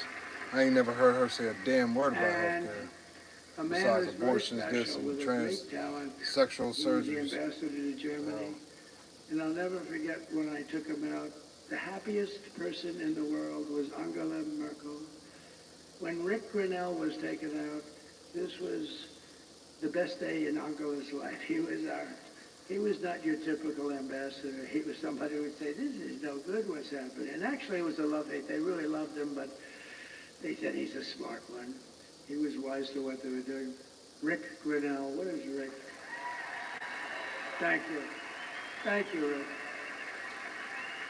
And a woman who ran a very good race. It was a hard race because, you know, she believes in things and she believes in them very strongly. And I say you always have to stick with your beliefs. It's very tough. I told her it's very tough. But she's a hell of a woman. She had a father who I knew. He was a steelman. He was in the steel business. He was thankful when I put the tariffs on because we saved the steel industry. And he was a real pro. He passed away, but he was a great guy. But he'd be very proud of his daughter. His daughter's an incredible woman. Tudor Dixon. Thank you, Tudor. Thank you. We miss your father, right? What a great guy he was. And then we have a woman who drives extremely fast. She can 73 to 27. And, you know, just very successful. Won races, but she is very successful. It takes tremendous courage and strength and everything else. It takes everything. I think driving those cars at 220 and 240 miles an hour, boy, you got to be brave. Probably have to be a little bit crazy, Danica Patrick, right? You have to be a little crazy, right? But it's Danica. Why did Buzz Aldrin endorse him? Why did Joe Rogan and some others that never did this before? Brett Favre, you know? I just can't believe it how I was asking her questions on the plane over. She has rallies and they tell people, oh, so-and-so is going to they have me in perform. one of these Everybody gets there and then all of a sudden days, and I'm she sitting in pops the up car and we're going and like just hands everything over 60 to her so miles she can less just than talk what we stupid. travel at. And I'm saying to the People driver, leaving because she didn't do a you performance. okay? He was okay. But it's an honor to have you involved. You're really special, a really incredible athlete. She's an incredible athlete. And another person that was very honest and very talented and doing an incredible job, but she was extremely honest, and sometimes you can be honest and it doesn't work out, but it's actually worked out really well because she's doing phenomenally well, better than before. Sage Steele, thank you very much. Yeah.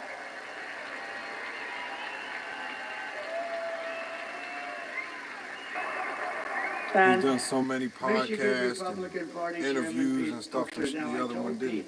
I've known Pete for a long time. He was very, very successful at everything he did, and he was an ambassador. He was one of the best. And they said, Pete, you got to come in and run the party. You got to do it for me.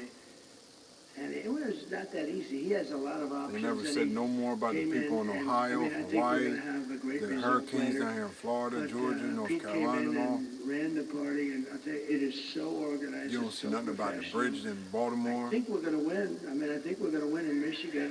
Seems to be. We can't let them forget that I stopped that big Chinese plant in Mexico. Put that on top. But no, that was the thing. Nobody else would do it. I did it without being president. They just said, they know it's not going to be easy for them. They won't. They're gonna, let's put it this way. If they build it, they're going to lose their ass, okay? So I want to thank you, Pete. You've done incredible.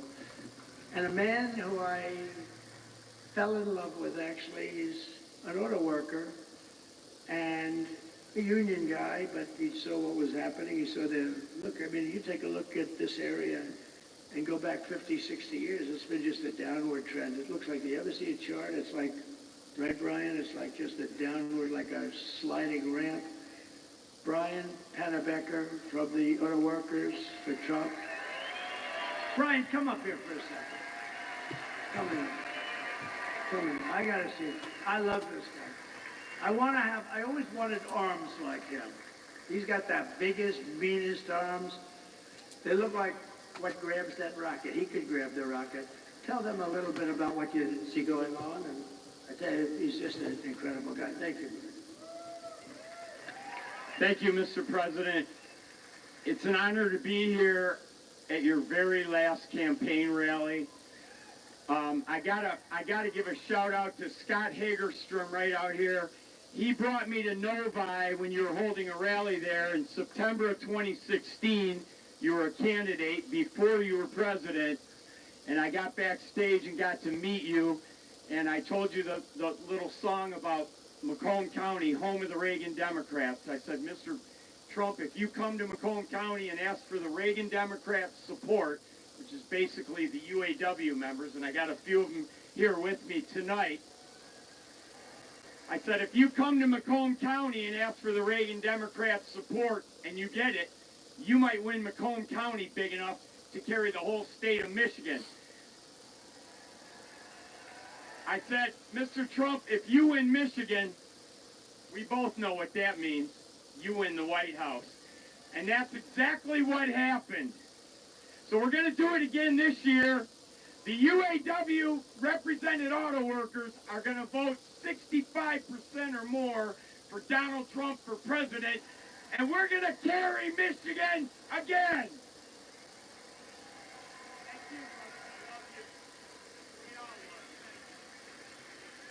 Thank you, Brian. It's working class people Great that's guy. for him, not Great college guy. kids and goofballs. And you're a great guy. I appreciate that support. I appreciate that support. Thank you very much. It's, you gave us a beauty there, didn't you, huh? He's a worker. All Michigan over Senate the world, Republican people are leader supporting him. Eric Nesbitt. But you don't see Eric, people thank all you over very the world much. Great, supporting him. great job. You're doing beautiful. I don't know what else And to Michigan say. House Republican leader Matt Hall. Tremendous guy.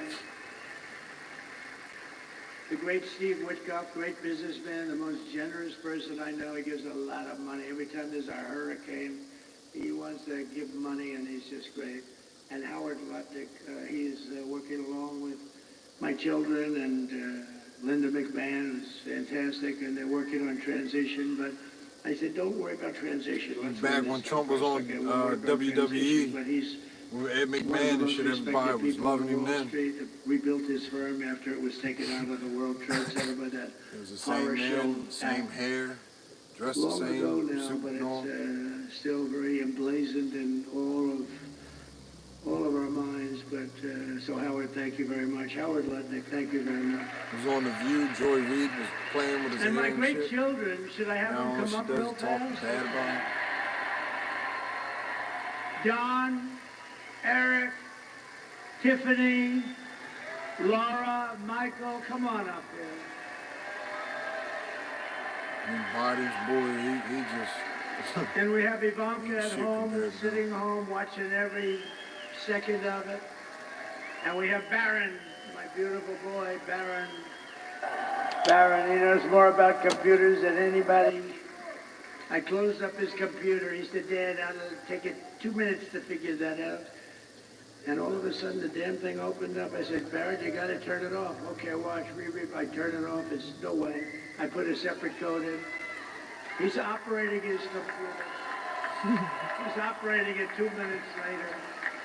So this group here, they are so committed. They didn't have to do this. I guess we all didn't have to do it, but we have to because they want to see our country be so great and so strong and so respected again. When people they're laughing at our leaders. We have a guy can't walk, he can't find the stairways. Look, there's about 6 of them up. He finishes his speech, he can't find the stairways. And she's worse than him. You see what's going on. Did you see her tonight screaming, we're gonna win, we're gonna win, and she's screaming, and it's like 100 people going, what the hell is wrong with her? But these people are behind me. I love them, but they are really special. They're very talented people. And every one of them. Maybe I'll ask Laura to start and say a couple of words. Could I do that? She's the chairman of the party. Comes from North Carolina. I wanted her to run for the Senate. There was nobody could have beat her. But she said, you know, I have a great husband and I have beautiful kids and I really want to focus on them for a little while because she's been working hard. And she would have been great. And I said, who do you like? And they said, Ted Budd. And I went to Ted. I said, Ted, do you like it? He said, but I'm not going to run if Laura runs. I said, well, she wants you. She likes you a lot. And he's become a great senator, but she could. But then she becomes like the chairman along with Michael Watley. Is Michael Watley here someplace? Yes? And I wanted, the mayor of Hamtramck is here. Come here. Oh, I didn't see, I see you. You got to come up here, please. This guy has been with us almost from the beginning. He is, I'm so glad we got to see you. Hi, Michael.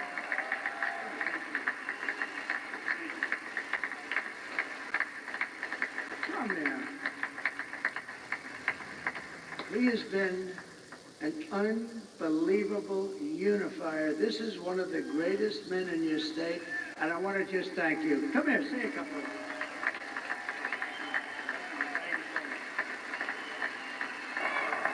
Well, good morning. It's another day.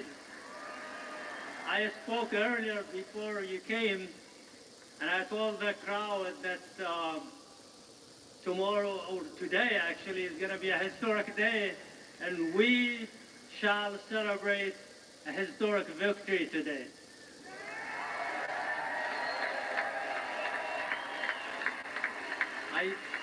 I'm very proud that I endorsed President Trump, and I broke the wall of fear among the Arab American and Muslim Americans, and I destroyed that wall of isolation and the wall of silence and the wall of hesitance among the Arab Americans.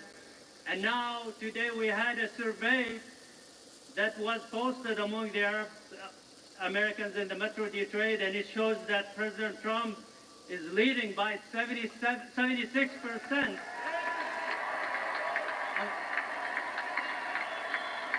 And Harris earlier had 3%, and the rest was for others. So we are in a mission to end that disconnect between the minorities and the Republican Party and to make it the party of inclusion. And we are in a mission, which is the priority for us today, to send President Trump back to the White House. So like I said earlier, he has done everything possible to gain your support. He told me last Friday that it was 62 days of hard work with no break and no rest, and today is 65 days with no rest. So he has used everything possible to gain your support. Hard work, seriousness, comedy, sarcasm, everything. So how is he a threat to our democracy, as the fake news keep saying, and the other party? So I ask you and I urge you to go out and vote tomorrow. And I think we have a big chance. I'm very optimistic that we will make history and we will win and make America great again. Thank you so much. The only way he loses is if they cheat. If it was straight up fair, 100% fair, she would probably get maybe 10% or 15% of the Great vote. guy. You'll have a good 80 died. He's a great man, and I'll tell you, you have hundreds of thousands of people that follow, and that could be a very big difference. The Democrats are not happy about this. This was supposed to be their vote, and they're not at all happy. But really a great young guy. He's a young guy, and wow, what a leader. So thank you very much. If we win this state, you're going to be very responsible for it, too, and I think we will. And tonight I did a thing a couple of weeks ago with a very smart guy and very special and a very special talent. He's got the #1 podcast, they say, by like 4 times. Joe Rogan. Joe Rogan. Yeah. And a lot of people. If she did Rogan, a lot of people probably it was 3 hours. would be a little so bit, terrible because you know, they did it. she And couldn't I said, do Joe, it. I got a rally of this size waiting for me in a very far away place. I'm going to be very late, like 2.5 hours late. But we kept talking. It went 3 hours and 15 minutes or something. Then when I got up there, it was cold, a little bitter, and everybody waited. Nobody left. And I explained to him, look, Joe is the #1 guy. He kept me late. But I'm doing it because we have to win. And not one person was unhappy. We had a great time. And I said, we're going to do it a lot more time. It was pretty late at night. It was worse than this, okay? I can tell you. But That's his choice to have a spray tan. Why you got to hate on the man for having a spray tan? He just tan? announced that he's giving. You probably do something similar like that, you know, somebody else would say you're totally mental for. Wow. Ain't everybody gonna be perfect. So nobody in this world is. Words, That's just his preference. He's been that way for all these years. Are we ready to turn Michigan red today? It could be orange. Today cool. is the day that we send a loud and clear message I'm orange too. To the mainstream media, to the establishment, to Hollywood, to the swamp, that it is not them. It is we, the people, who get to choose our president. And we're choosing Donald J. Trump. I ain't heard him say, if I you don't know if you're going to vote for me or her, then you ain't black. This is a very special night for our family. This has been almost a decade of doing this, and it has been my honor to be a part of this family, to be out speaking on behalf of a man who I love, not just because he's my father-in-law, but because he is going to save this country and going to save the world. Thank you guys. God bless you. Get everybody out to vote. Thank you, Michigan. All the way back. If he changed just to be president, then I'll see something wrong with it.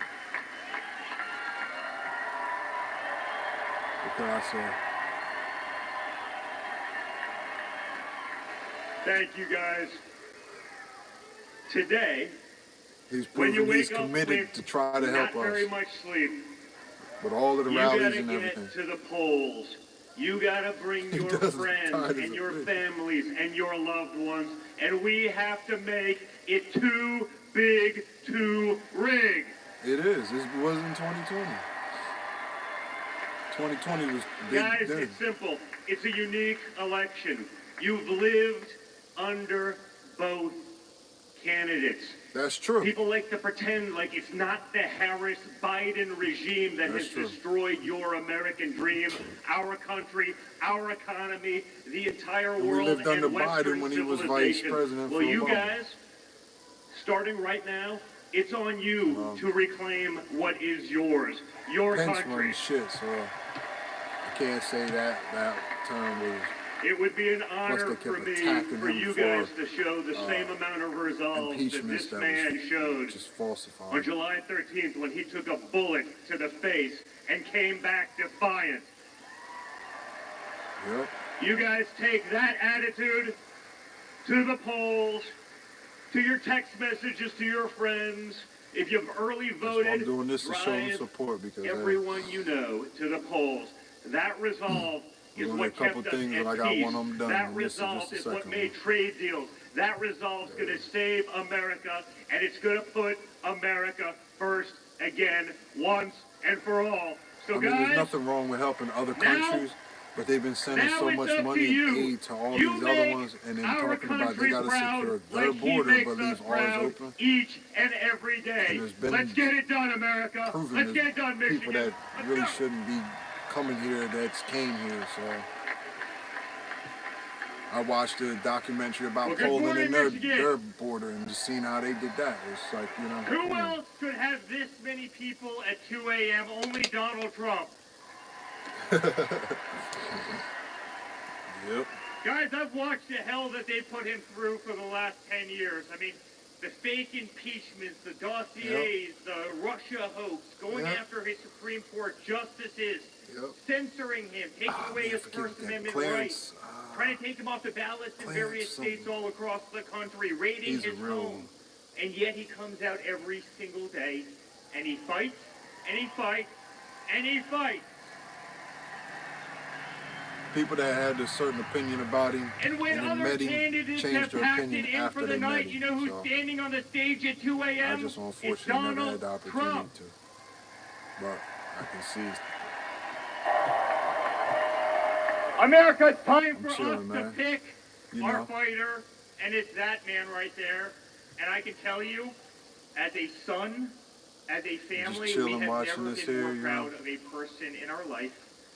I have never been more proud to stand on a stage just out of curiosity, doing my own homework with a poll, my own, man I know. You know, to see and if I promise you, I will be on the stage till the end of if there was so many trolls, you know what I mean, then he wouldn't be so. And I believe what you're doing for this country and what you're doing for our children. 71 to 29. I mean, out of 326, that's. And you're going to keep peace in the world. And I love you, and we're proud of you. And let's make America great again. But what laws did Trump actually break? You know, even with Stormy Daniels, this woman tried to say he did this or this or that, but her profession is sex work. So my father has never stopped, and he will never stop working for you guys. So let's get out there, let's vote for prosperity, let's vote for the future that we want to have for our children and for our future generations. Thank you.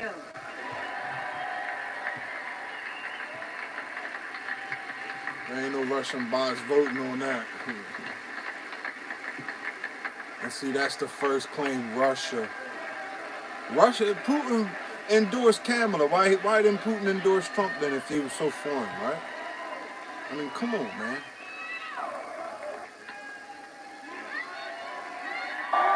The only reason why they charged him with all them charges and stuff was just have that title of a convicted felon. You know? Thank you very much. And the people that want to say certain things about, oh, he should be jailed, they probably never been wrongfully accused of something. People that love our country, and I can say that personally because I've been this. through shit like that. So, They yeah. don't have to do this. That you be wrongfully accused of something, you know you're innocent, you got proof of you being innocent, see how you handle it. See how you feel. To save America. We will Shit, them cut your shoes don't hurt your taxes, feet, end make you start inflation, crying about wearing them bitches. slash your prices, raise your wages, and bring thousands of factories back to America and back to Michigan, and a lot of it will be using my favorite word. You're crying about all the calluses and corns on your feet because them shoes is killing you, but... One of the things I'm going to do, I'll give you this as a little insight. I just announced that in Pittsburgh. I didn't think it was become a very big story already. So we're going to tell Mexico you're killing tremendous numbers of our people by allowing China to send their fentanyl through your system and through your country. And we're going to give them a little period of time. Where's the proof? But we don't want drugs coming across our border or any border. And whether it's Mexico or if they Canada, had solid proof, then he wouldn't be able to get out. Canada, they're starting to go up north. But whether it's Mexico or Canada, we're going to explain to them quickly that if you allow fentanyl and these drugs to come through your country, we're going to charge you large-scale tariffs on everything you send into the United States. I mean, the way he's going about doing things and the way he talks, it makes way more sense. She hasn't said a damn word about anything besides, I was raised in a middle-class family. Exist but there ain't even a such thing as middle class anymore. And we're going to tell China that if you continue to send fentanyl to Mexico or any place else that comes into our country, what he's speaking about right now is real shit, everything you sell not something that's fantasy land. We can't let them, and you've never heard that from anybody but me, and I've had it in my mind for a long time, but I didn't want to tell these guys about it because they'd only screw it up like they do everything else. But I say it now because now we have the election coming up in a matter of hours, and we're not going to let them destroy our country. Most of our crime, probably 60% of our crime, 33,000 emails, right? People that are taking drugs, they cause tremendous amounts of crime. If we didn't have that, you'd see crime rates plummet. But where is it? How's he a racist? Prove crime is plummeting all over the world because prove that he was a racist. Criminals. When he was helping out Sharpton and all of them, and there's proof of a whole lot of other stuff that he's done for people. Mental patients from no matter what color, creed, race, and all. Institutions. He don't talk about all of the good stuff that he's done.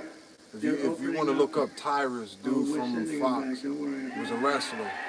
Look up his interview that he did with him on the Outcast, something it's called. He went to go bring it up, and Trump didn't want to talk about the good deeds that he done, just because he don't want to, They're way down. Their crime rate went way down because they're taking all of their criminals and terrorists and all of the people that are causing all the problems. With that very fine people's hoax, which has been debunked. Come on, man. Into the United States through this very stupid person. The same stuff that certain ones want to keep reciting has been debunked, and they know it. But they maybe they hate our country, or maybe they want to get people registered to vote. Who the hell knows? But we're not going to allow it. It's going to stop immediately, day one. Oh, you said they're eating cats and dogs. Well, what the hell? People always make jokes about with Chinese food. They said people was they said they were taking cats and cooking them and shit. Come on, man. You know, we got more votes. We did great. People walk around with so-called smartphones but say dumb shit. More votes in 2020 than any president by millions. Oh yeah, I mean, come on, man. Everybody can be racist. It don't matter who you are. And because of that, I said, I'll sit back and I'll watch. And if they do a bad job, I didn't need this. Let me tell you. I mean, but if they do a bad job, I'm going to run because of how well we did. And if they do a good job, I would actually prefer that they did a great job. If they did a great job, I would say that's a great thing. But like I said, man, there ain't no proof of him ever being racist or doing anything. In the history of our country, she's the worst vice president, and she got no votes. You know, they like to say to me, Oh, that's right, the Central Park 5. Oh, he came out about that, which was debunked. And he said that back when he was younger, and also that what they did was wrong. And I watched and I saw all the horrible things that were happening, and you know what they are. He came out and even told Eric Adams, the New York City mayor, think the worst is what they've done with their border. certain things of what he's going through now with some of the what Trump We're going to change it really fast. We're going to have the greatest country we've ever had. I will stop the chaos in the Middle East. It would have never happened again. Israel would have never been attacked on October 7th. And I will prevent World War III from happening. I know all the players. And it's a very good chance that it will indeed happen. Well, who was younger, me or him? We will crush violent crime and give our police the support, protection, resources, and respect that they so dearly deserve. We will strengthen and modernize our military. They gave so much of it away to Afghanistan. It's so crazy. I rebuilt our military. We will build a missile defense shield around our country, all made in the USA and much of it made right here.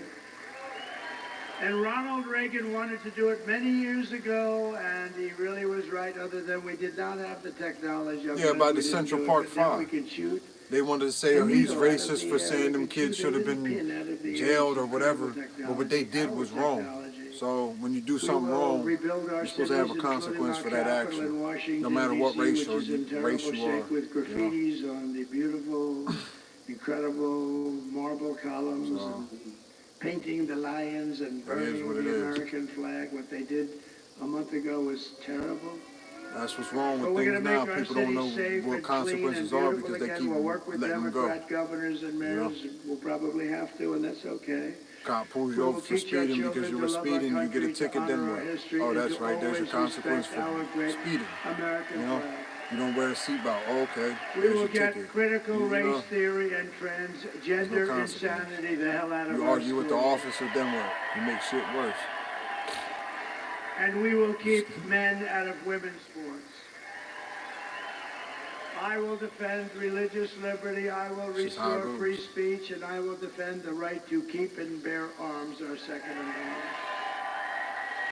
And after years of building up foreign nations, defending people foreign can do something wrong to somebody but can't say they're sorry anymore. It's crazy. And know that what they did was wrong.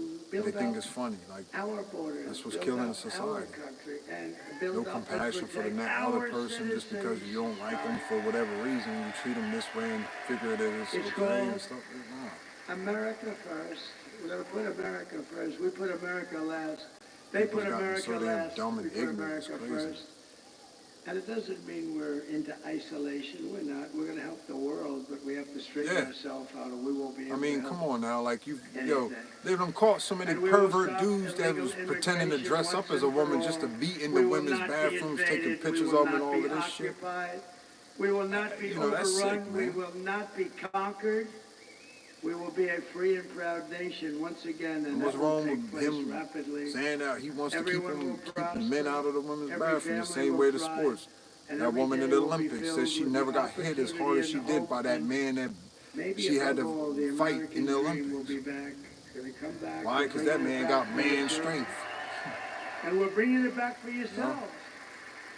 But for that to happen, we must defeat Kamala Harris and stop Man, there's all kinds coming across that border. There's people from, I think they said 150 plus countries in this world coming across that border. So it's not just people of color or brown people. And tomorrow you need to get out and vote. We have a silent majority, but we're just sort of speaking up. This is shown at the level. We're making fun of how I pronounce it. Enthusiasm is 5 times greater than their level. They have no level of enthusiasm. That's being racist if you ask me. They know she shouldn't even be running. They are, as they say, a threat to democracy. What they've done is a threat to democracy. They stole the presidency away from a very angry man. I watched him last night. Yeah, he could be an Oompa Loompa. Everybody loved the Oompa Loompas in Willy Wonka. For the past 9 years, I'd rather have word diarrhea than word salad. Sinister and corrupt forces on earth. With your vote in this election, you can show them once and for all that this nation does not belong to them. This nation belongs to you. It was the hard-working patriots like you who built this country. And tomorrow, it is the hard-working patriots, meaning today. And see, that's the people that see what's going on, is the people that's out there doing the actual work and stuff, and the ones that are playing around. We've been through a lot together. We've gone through keeping shit started, and the ones that don't want to see it. I have people that have been to more than 300 rallies. They're here tonight. They were at the one this morning, the one tonight. They actually missed 2 of them. I can't even believe it. But these are incredible people and incredible patriots. But we stand on the verge of the 4 greatest years. And the funniest part is, her supporters always see his supporters and treat them nasty, or gotta do something nasty to them. But his supporters see hers and don't have to be that way. We are one people, one family, and one glorious nation under God. Yeah, and see, that's the thing. That's all they can do is make fun of somebody. You know what I mean? We will never, ever surrender.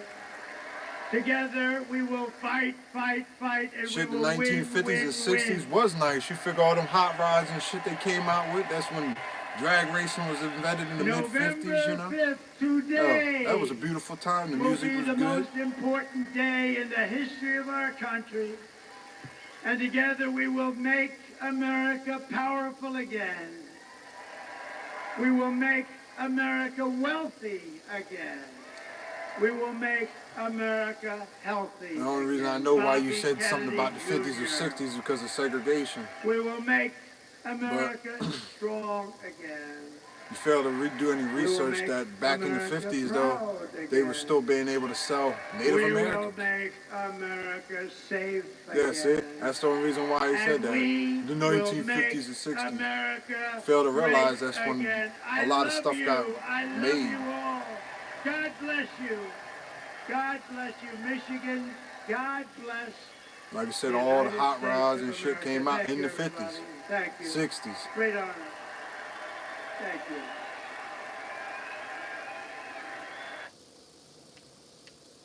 On this one. Hey, you may have missed this if you were sleeping in.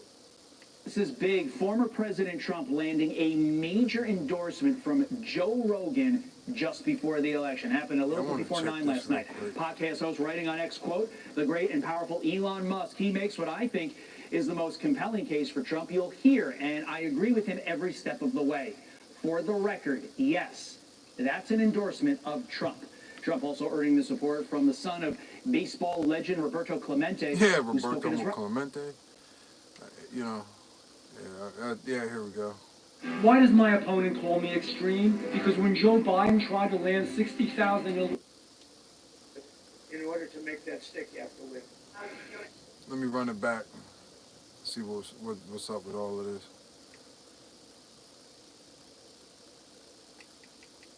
Here we go.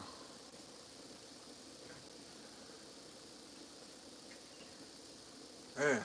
I mean, yeah, I looked at documentaries of the people that's still stuck on these reservations in different places, and they got it worse than a lot of people, man. No running water and electric and stuff like that. Come on, man. Why, since they're in power and stuff, why didn't she do something for them too, you know? Oh, that's right. We got back pretty late. January 6th was all a hoax, man. They got footage of everything showing how them people wasn't doing what these ones want to accuse it of. And left Michigan late at night. Many of you were with us. And I hear we're doing very well. Nah, man, that shit on the reservations is screwed up, man. It shit breaks my heart seeing a lot of that. Back to the States, as you know. I believe in exceptions, as Ronald Reagan did. And I have Native in my blood, that's why I know about some of that stuff. Yes, please.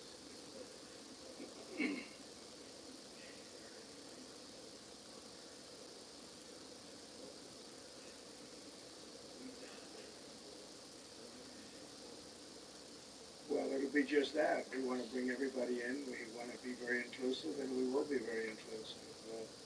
We have a great country, but we have a country that's in trouble. Big trouble in many ways, and we have to straighten it out. We have crime is through the roof. We have people pouring through our borders that are not exactly perfect. They come out of prisons. 13,000 people convicted. I mean, back in the early 2000s too, Judge Joe Brown came out and reminded me too. Trump did have a girlfriend that was black, supermodel. She was bad too, man. It seems that the conservatives are voting very powerful. Everybody says he's racist, man, because that's just the talking point. That's just the key words everybody says. Instead of doing their own independent, research, their own homework, it's easier just to recite what somebody else has told you. It's easier to cheat off of somebody else's, really shown up in force. I just got a call from. Okay, you could say what you want and think maybe I'm lying. Hey, I don't give a shit. I just know what I am and who I am, so. But regrets, you always have regrets. I can't think of any, to be honest, to use her expression. I can't think of any. I ran a great campaign. I think it was maybe the best of the three. We did great in the first one. We did much better in the second one, but something happened. And this was the best. I would say this was the best campaign.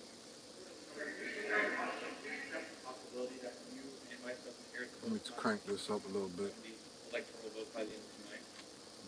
Should never happen. A thing like that should never happen. This election should be over. They spend all this money. She is killing me with them damn sunglasses, though, man. I gotta talk some shit about them. And by the way, the paper ballots would cost 8%. Would be 8%. She's killing me with them sunglasses. If they would use paper ballots, voter ID, proof of citizenship. The garbage about them saying that about Puerto Rico and the garbage is because they got a problem with garbage overflowing. They use these very expensive computers. Do some research and look into it. After the hurricane and stuff, I think they said they got 20 facilities that's dumps or garbage, that's all full and they got nowhere to put it. And it's also the same as when they said, oh, Trump was there throwing paper towels at him, right? Now, Puerto Rico came out and said they didn't have truck drivers to move the loads from the docks out. And then if people really failed to even look into things, they also had the people found warehouses full of the supplies that he sent that the assholes didn't give to him. Okay? And then when the people found out, that's when they stormed the Capitol. And they got that man the hell out of there. So, hey. If you see a world where you don't declare victory tonight? Do some homework, do some research, before you have an opinion about anybody, not just Trump, but anybody. Do some research on them. Figure out if they're really what you're hearing or thinking or whatever. Many of whom you know, and they'll be at Mar-a-Lago. In addition, we'll have 4,000 or 5,000 people at the I heard that joke about Chicago, Puerto Rico being a floating island of garbage, but he said that because of the fact. Oh yeah, I did. I most definitely did. But yeah, he said that joke, and honestly, if he didn't make that joke and make it be so, I don't know how to put it, just so everybody took it to go and use it as a bullshit excuse to go after him, a lot of people wouldn't have heard the truth of why he said it and what was going on. They have to call the winner. They should, and they should call. Yes. Because it's funny, like I say, they got problems down there, but nothing was in the news. I didn't hear about nothing until that joke. Until that man made that screwed up joke about it, there was no light shed on it. So I don't know how else to put it. It was a bad thing in a way to say, but it also brought good things because people was able to see what was going on. You know what I mean? Like I said, back with that one, when they say, oh, he's doing this and that, he actually had aid and stuff sent there, but they refused to distribute it out to the people. And then when the people found out, the people stormed that Capitol in San Juan and got that man the hell out of there. A lot of people said inflation. Inflation's a disaster, but I think it's a second issue. I think the first is the border. Like I said, we all carrying around smartphones, but then saying dumb shit about somebody, right? 13,000 plus murderers allowed to roam in our country. Not going to be allowed. They have to go. And I'm not talking just looking at CNN or MSNBC or Fox or anything. Look through several different articles, go through different things, you know. I think personally, I think it's the number one issue. We'll see how it pans out. A lot of times people fail to do that because it's just easier just to listen to somebody else. And it's easier for them just to go along with things, you know. I don't have to tell them that. I don't have to tell them that there be no violence. It's easier to walk with the wind than against the Are wind. not So. violent people. I don't have to tell them that. And I certainly don't want any violence, but I certainly don't have to tell. These are great people. These are people. But shit, the way they showed them, you know, in the Dodgers after the Dodgers won the game and them people was going ape shit. It's hard to say, man. And this is an election that brought in a lot of feelings to a lot of people, you know. Well, nobody knows what the hell is going to happen. We have a lot of political professionals. I'm going over now with Melania, who very proud of. She's got the #1 bestseller. Can you believe that? He can believe it. But so we're very proud of the job she's done with that. The book is #1. But we're going to go over to the office in West Palm, and we're going to say hello to the workers. They work very hard. But then again, they was destroying shit back, So. I mean, with protesting with the Black Lives stuff and stuff. Very well. I hear we're doing very well. Instead of being peaceful and you know, maybe, trying to get their point across that way, they had to violently tear up stuff, which made it look even worse, you know. Instead of destroying shit to get your point across, they shouldn't, because it makes it look worse. It goes against it. But that's just my opinion, and I ain't nobody. I haven't prepared a speech. I did speeches last night, all day long, all night long. At 2 o'clock in the morning, we left. And, we did a lot of speeches. You can probably tell. He looks tired as hell. No, I don't have to do that. You know, I'm not a Democrat. I'm able to make a speech. But he was a Democrat until he ran. I know what I'm going to say, and I don't even when want to people wanted to talk about him with the taxes and stuff, he was doing what they had implemented in the law. Oh, he's taking tax breaks. Well, they're the ones that put that shit in the law. So, and if he didn't use it, he would have gotten in trouble for not using their tax breaks that they put into law. So that's just another thing, you know. Democrats, if they'd like, they can leave. But like I said, this is coming from a high school dropout.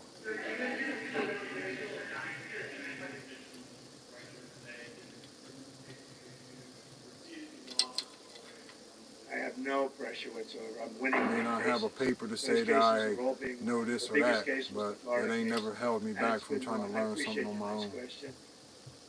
Just got a learning disability, that's all. But I learned my way and I'm good. Regardless of what happens tonight, is this your last campaign, or are you done after this? I would think so. I would think so. Sad and very fulfilled. I think we're going to have a very big victory today. And it's funny, like, yo, I've come across her people, her supporters, and I ain't never even said that I supported him or nothing. I just didn't like her, man. Them people went after me and started, oh, you're a Trump supporter, you're this, you're that, blah, blah, blah, blah. I'm like, yo, I ain't even say that shit, but you already assumed it and was waiting and ready to start jumping on my ass. Well, it doesn't. Look, we're not looking to do damage to Iran, but they can't have a nuclear weapon. So, you know, my terms of raise that they can't have a nuclear weapon. I'd like them to be a very successful. I like orange juice. They just can't have a nuclear weapon. What's wrong with orange juice? Well, I think Secret Service has been a little bit tougher, to put it mildly. I see more machine guns than I've ever seen in my life. We're surrounded by, I feel very confident with Secret Service. I think they've stepped up. Look, for a long time, they didn't give us the help. They didn't give us the assets, as they say. That's the only ones that's pushing her, man. They didn't give it to us. And we'd have rallies. You saw the rallies, 50, 60,000 people. The only ones is the certain ones, man, less people than Joe Biden, who had 5 people. But you got average-ass people that are supporting him. People show up, and I average people. Than him. Not somebody that's already got wealth and different things and, you know, high taxes and shit don't affect. The regular ass people that ain't got nothing that is being affected. And like I said, all around where I'm at, you always hearing the stores and stuff closing anymore. They've seen, some people say it's the best run campaign they've ever seen, but in order to make that stick, they're the only ones that can afford anything, you know? And that's why I could say the average people is the ones that support him. Many of them are the same. I ain't nobody but an average-ass person, so, hey. You know. Yeah. I mean, Cat said this year was going to be a big-ass year, and he was damn sure right, man. Well, I think it's ridiculous. I wish I could sit down and talk to his ass and see what he got to tell me. He act like a damn tarot reader or something. Boy, he predicted that shit. I'm disappointed. I think Oprah's become a major divider in our country. Yeah. And I think, frankly, she should be ashamed of herself. And you know who else should be ashamed? Fox. Because I've seen Oprah on Fox about 50 times making the same statement. And I think it's a disgrace what Fox does, because everyone thinks Fox is so pro-Trump. They're not pro-Trump at all. They've put Oprah on all morning long. That's all I see is Oprah. And, you know, I do Oprah very well. She's been in Mar-a-Lago many times. Roger King had his funeral. That's the head of King World, which was Oprah's mentor. And Oprah chose the location. She said, Mar-a-Lago is the most beautiful place. Would it be possible to have Roger's funeral at Mar-a-Lago in the ballroom? We did it. Only time I've ever had a funeral there. And I think Oprah should be ashamed of herself to say that. She should be ashamed. She knows me. Oprah, she wanted to run with me as the vice president. She was going to be the vice president. She wrote me a letter. It's in the book. And now she goes to make statements like that. She's a divider. And Barack Hussein Obama is a divider, too. Man. More concerned that you didn't. I mean, why was he telling dudes that, oh, you scared to vote for a woman? What do you No. It's what is her policies? What is she going to do for us? I'd be the first one to acknowledge it. And I think well, so far, I think it's been fair. I think there's been a lot of court cases. Both sides are lawyered up. All of the ones that say they don't like him and is against him was all for him, was all on his side. It was all at the same stuff, hanging out and all that. So, you know that now all of a sudden that he turned Republican and not Democrat, they're going against him. But just like Tulsi Gabbard and some of the other ones said that everything just ain't the same as it was. What happens with it? There's nothing you can do to cheat. And it costs you practically nothing to run. Think of it. We spend hundreds of millions and billions of dollars on these campaigns. You could do it for 8% of the cost and have accuracy, and we wouldn't have to be worried about when it's. That's all they worry about is dividing everybody. It's really just like Coke and Pepsi too. You know why you think Coke and Pepsi is red and blue? That's all, you know. But for some people to go, you know, to a certain extent to harass or bother some because they don't agree with them is going too far, you know. We all have the right to agree and disagree with each other and not have to go and physically do something to somebody or whatever just because you disagree. He wants help for women, for men, for children. You know, it's just some of these people just ain't mature enough to handle it. The one thing I told them, and it's not the person's fault that they're disagreeing with; it's their fault for having them feelings towards them. The liquid gold, because the liquid gold we have more than any of it. It's called oil and gas. That one I'm going to handle. And RFK wanted to make our food better. I'd be honored to have him. No, I haven't. Come on, man. You know. If you think of it, he came in third. Willie Brown, too, right? He ran a very good race. He had obstacles. The Democrats just really unfairly put obstacles up. And hence Kennedy left the Democrat Party for the Republicans. He's a very smart guy. He's a very caring guy. He's very popular, too. We get up and introduce him. The place goes wild. No, we love having him. And you know who else we love having? Ben Dover's my neighbor. He's been great. And everybody, look, everybody. Getting Joe Rogan. He already showed his ass to me before. We just have, this is very inclusive. This is a movement. This is the greatest political movement in the history of our country. And even you people, and some of you are fair sometimes, but it's the greatest movement in the history of our country, and I've made that statement 1,000 times. It's never been challenged. It is the greatest movement, and we're going to make America great again. Thank you all very much. Thank you. Nice to see you.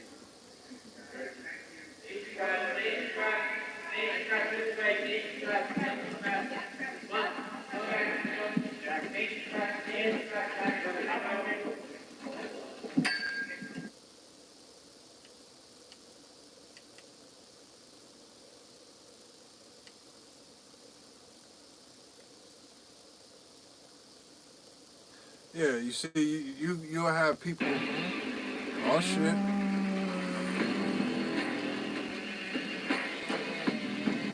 And this next lefty is no exception. What a piece of work this mad banshee is, attacking a man's truck. because it has a Trump flag on it.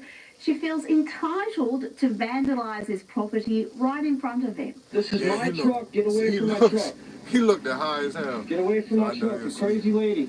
Yeah, if she don't like him, why does she have to physically go up there and touch his stuff? Get away from my vehicle. Why she can't leave his shit alone, even if she disagrees with him? The cops involved. She just looks stupid, looks crazy just looking at her. Oh yeah, this woman here. Yeah, but they show the truth. This is a free country. Get away from my vehicle, or I'm gonna press charges on you. Get away from my vehicle right now and get on the road. She actually asked, this woman what gives you the right. right? That's the modern left for you, crazy, angry, and intolerant. Here is another charming lefty showing us again that the Democrats and the left in general are all about love, tolerance, and inclusion, unless you don't share their deranged worldview, in which case they behave like literal fascists while calling you a fascist. Yeah, right? How are you? I'm okay. I'm doing well. Yeah, you doing good? Yes, sir. Thank you very much. You live in this neighborhood? Doesn't matter. You shouldn't be in this neighborhood. Really? Yeah. What's You this or something? I shouldn't be in this neighborhood. Guess what, Nazi? Go home. See? There you go. You Nazi people. That's all you can say. Go home. Stop shaking your hand. Go home. Yeah, because I want to. Step You back. don't understand. Step back. After that nastiness, I think we could all do with a Trump-inspired music break. Back me up, go all in, by Joe Biden. I gotta win, save the country from sin. I won't never slack up, Kamala's a clown. So get out and vote, keep jump around. Jump That shit around, was hilarious, though. keep jump around. Whoever made that is hilarious. Jump around. Jumps up, Kamala's going down. I'm the cream of the crop. I rise when I'm shot. Some started from the bottom, but I've always been on top. Painting me as a dictator, some type of super trader. I think you need some loving because you sounded like a hater. But I ain't going down like no punk foo. Clean out the house, Joe, moving in back soon. That was good fun, and this next clip is also great. Listen to this DJ's work and watch out for the angry Karen on the dance floor who's determined to be a misery guts as everyone else around her dances to this banger. I'm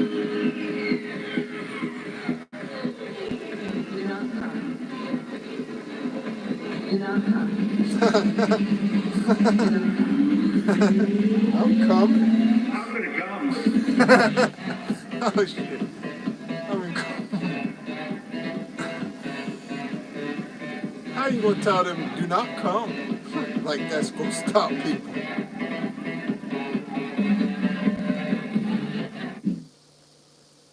This woman's a badass. Joining me now is Newsweek's Senior Editor-at-Large and Article 3 Project Senior Counsel Josh Hammer. Josh, it's election day, and in the final hours, we've had an appearance from Oprah Rogan Winfrey. is smart. That's why he did that. She has turned up the hysteria and hyperbole Rogan wasn't smart, he wouldn't have endorsed new him. levels. Endorsed him. If we don't show up tomorrow, Why wasn't Harris on his show? it is entirely Why she couldn't sit there for 2 hours, that we 3 will hours? not Why have she the wanted to have an opportunity hour to and wanted to ever have this cast and a have that? ballot again. Josh, is Donald Trump going to ban elections if he wins? You know, the left reader right now, as we approach the final hours of this most monumental election, they have a certain cognitive dissonance. You know, there are two things that are kind of jarring against one another. On the one hand, they continue to paint Donald Trump as a unique historical threat. He's a fascist, he's a Nazi, he's a Hitlerite, Oprah Winfrey now fear-mongering, saying that you're not going to have an ability to vote again. On the other hand, don't you think Jeff Bezos could have been bothered to have his Washington Post endorse the other candidate if Donald Trump were actually an existential threat to American democracy, or the Los Angeles Times for that matter, or USA Today? I mean, this thing just kind of doesn't make sense looking at it in even the most superficial and cursory of ways. Look, the thing about Donald Trump is no matter what you think about what he says on Truth Social or what joke he makes at a given rally, by the way, he is a very funny guy. I was watching his closing rally in Grand Rapids, Michigan last night. I still am here 8 years later just continually laughing at the man's just good sense of humor on the campaign trail. But no matter what you might think of him, the reality is, Rita, this man was president for 4 years. He therefore has a track record. We literally saw what happened in office. Was voting abolished? No, obviously not. So it's just stupid last gasp desperation from Oprah Winfrey is all this is. That's it. I remember last time, or before his first term, so not even last time, they were saying he was going to crash the stock market, he was going to start World War III. All these horrific things were going to happen, and 4 years, and none of that happened. There were no new wars, and the economy was doing pretty damn well before the pandemic hit. Yeah. Jeff Van Drew has completely betrayed our families in Congress. Yeah, it seemed like only certain people endorsed her and all of that. It's crazy, right? What was it?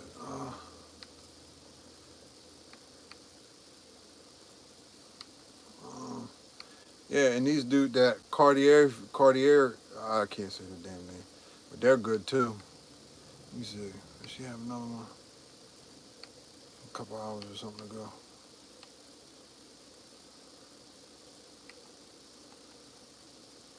I wanted to see this about Oliver. He's losing it. You know what Americans need is not just desperately out of touch celebrities preaching to them. They also need painfully unfunny poms ranting about the election. Remember when late night TV shows were funny? Now they have the likes of John Oliver. Who's milk money stealing motherfucker? Who's that? Who the fuck stealing milk money? A very uplifting speech. If it helps at all, I'm broke. There's one final thing I'm going to be genuinely excited for on Tuesday, and that is, if Donald Trump loses this election, he's basically finished. I know he'll put us through hell. Oliver ain't no damn body in the first place, Before he left the stage, but when the dust settled, he'd have lost 2 elections in a row, and we would be campaigning as an 82-year-old next time. I think he'd be done.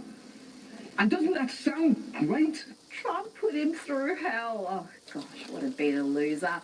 Talking about lefty losers, here is Mickey Rourke again proving that Mr. Mackey was right. Drugs are bad. Okay? That, but I'm not going to go into it because I don't need another visit from the Secret Service. When did you have one before? Oh, about 6 months ago. Why?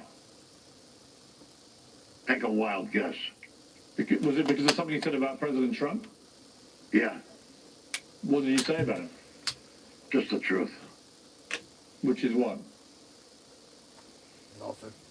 Read my mind. What the hell was that? It did have me curious, so I went looking for why the Secret Service may consider that lunatic a threat.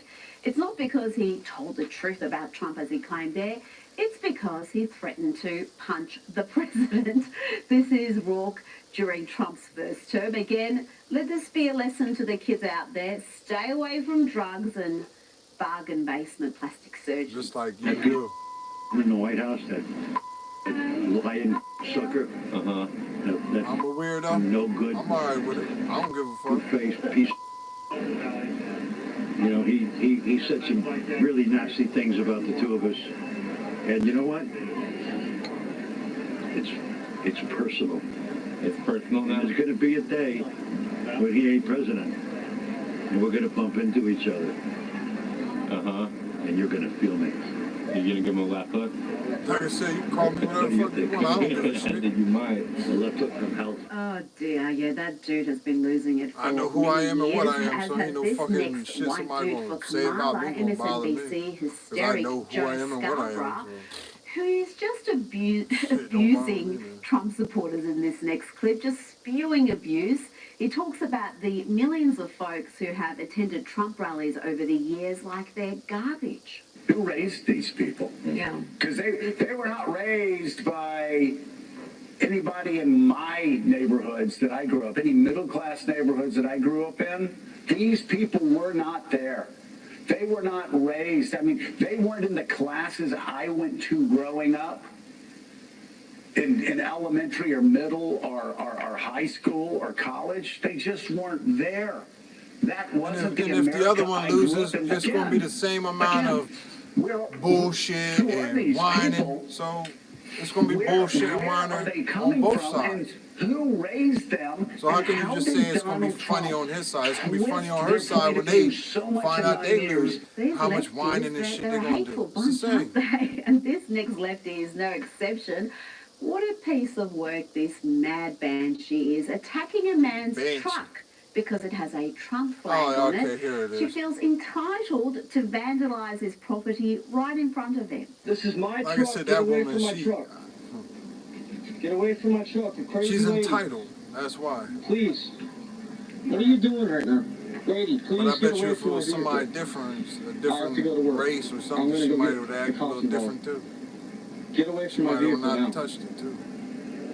You cut What me off. gives you the right to Free, this is America. This is a free country. Get away from my vehicle, or I'm going to press charges on you. Get away from my vehicle right now and get on the road. She actually asked, because she had no what need gives you or the no right? reason to touch his That's stuff. the modern left for you, crazy, angry, and intolerant.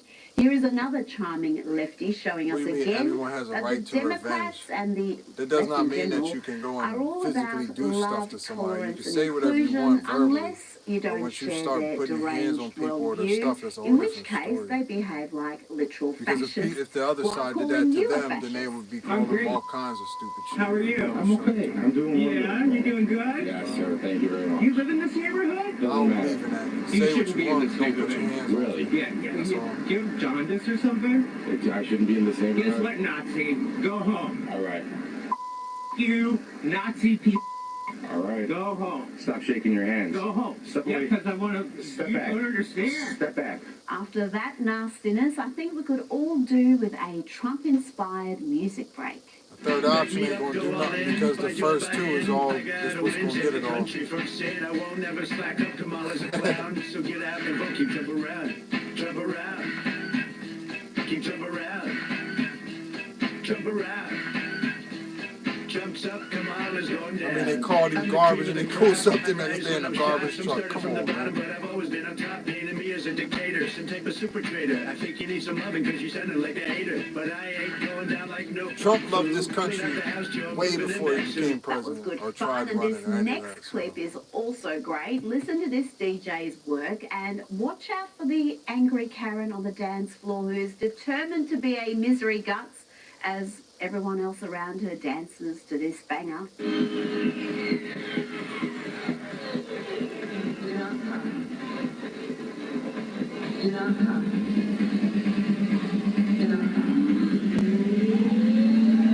gonna come.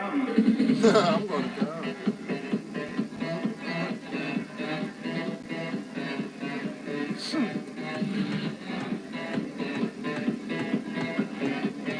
I mean, if anything, if people, can't take it to, it's all entertainment, you know what I'm saying? All of this shit is entertainment. But a lot of them can't handle it and it gets to them because of certain things, They can't just laugh at some of it knowing that it's funny. Joining me now is Newsweek's Senior Editor-at-Large and Article 3 Project Senior Counsel Josh Hammer.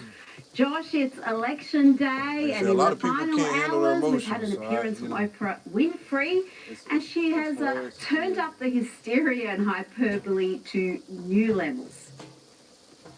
If we don't show up tomorrow, it is entirely possible that we will not have the opportunity. What did they do for the people in Hawaii, man, that had lost everything? They never said anything. The people were all around this country that's been suffering. None of them is saying anything that they're going to do to help them. The left reader right now, as we approach the final hours of this monumental election, they have a certain cognitive dissonance. There are two things that are kind of jarring against one another. On the one hand, they continue to paint Donald Trump as a unique historical threat. He's a fascist, he's a Nazi, he's a Hitlerite. Oprah Winfrey now fear-mongering, saying that you're not going to have an ability to vote again. On the other hand, don't you think Jeff Bezos could have been bothered to have his Washington Post endorse the other candidate if Donald Trump were actually an existential threat to American democracy, or the Los Angeles Times for that matter, or USA Today?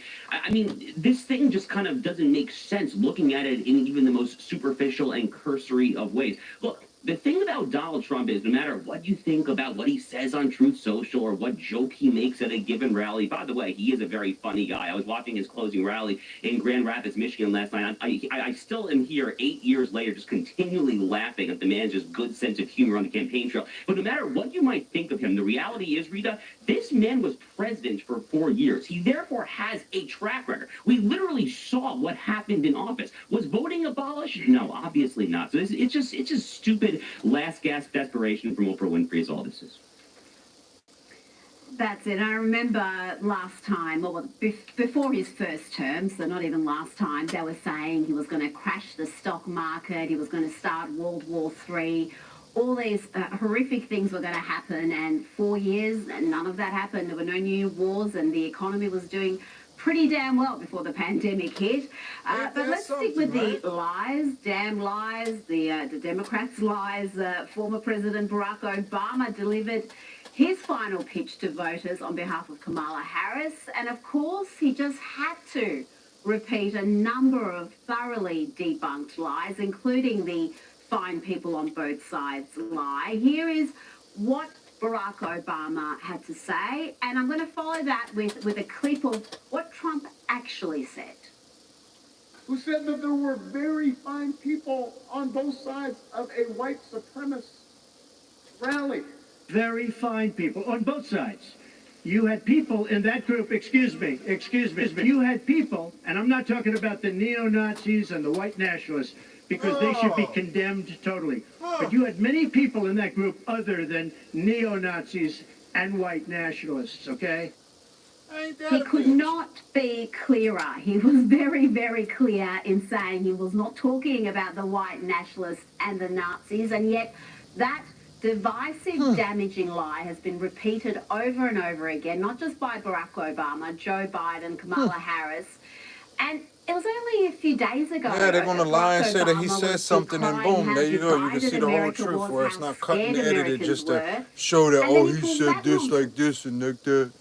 Nah. So Donald Trump came out there quite literally within days, perhaps even within hours, back in August 2017. I remember it very well. I remember it like it was yesterday. He came out almost instantaneously to condemn what happened in Charlottesville. Rita, here is the key point.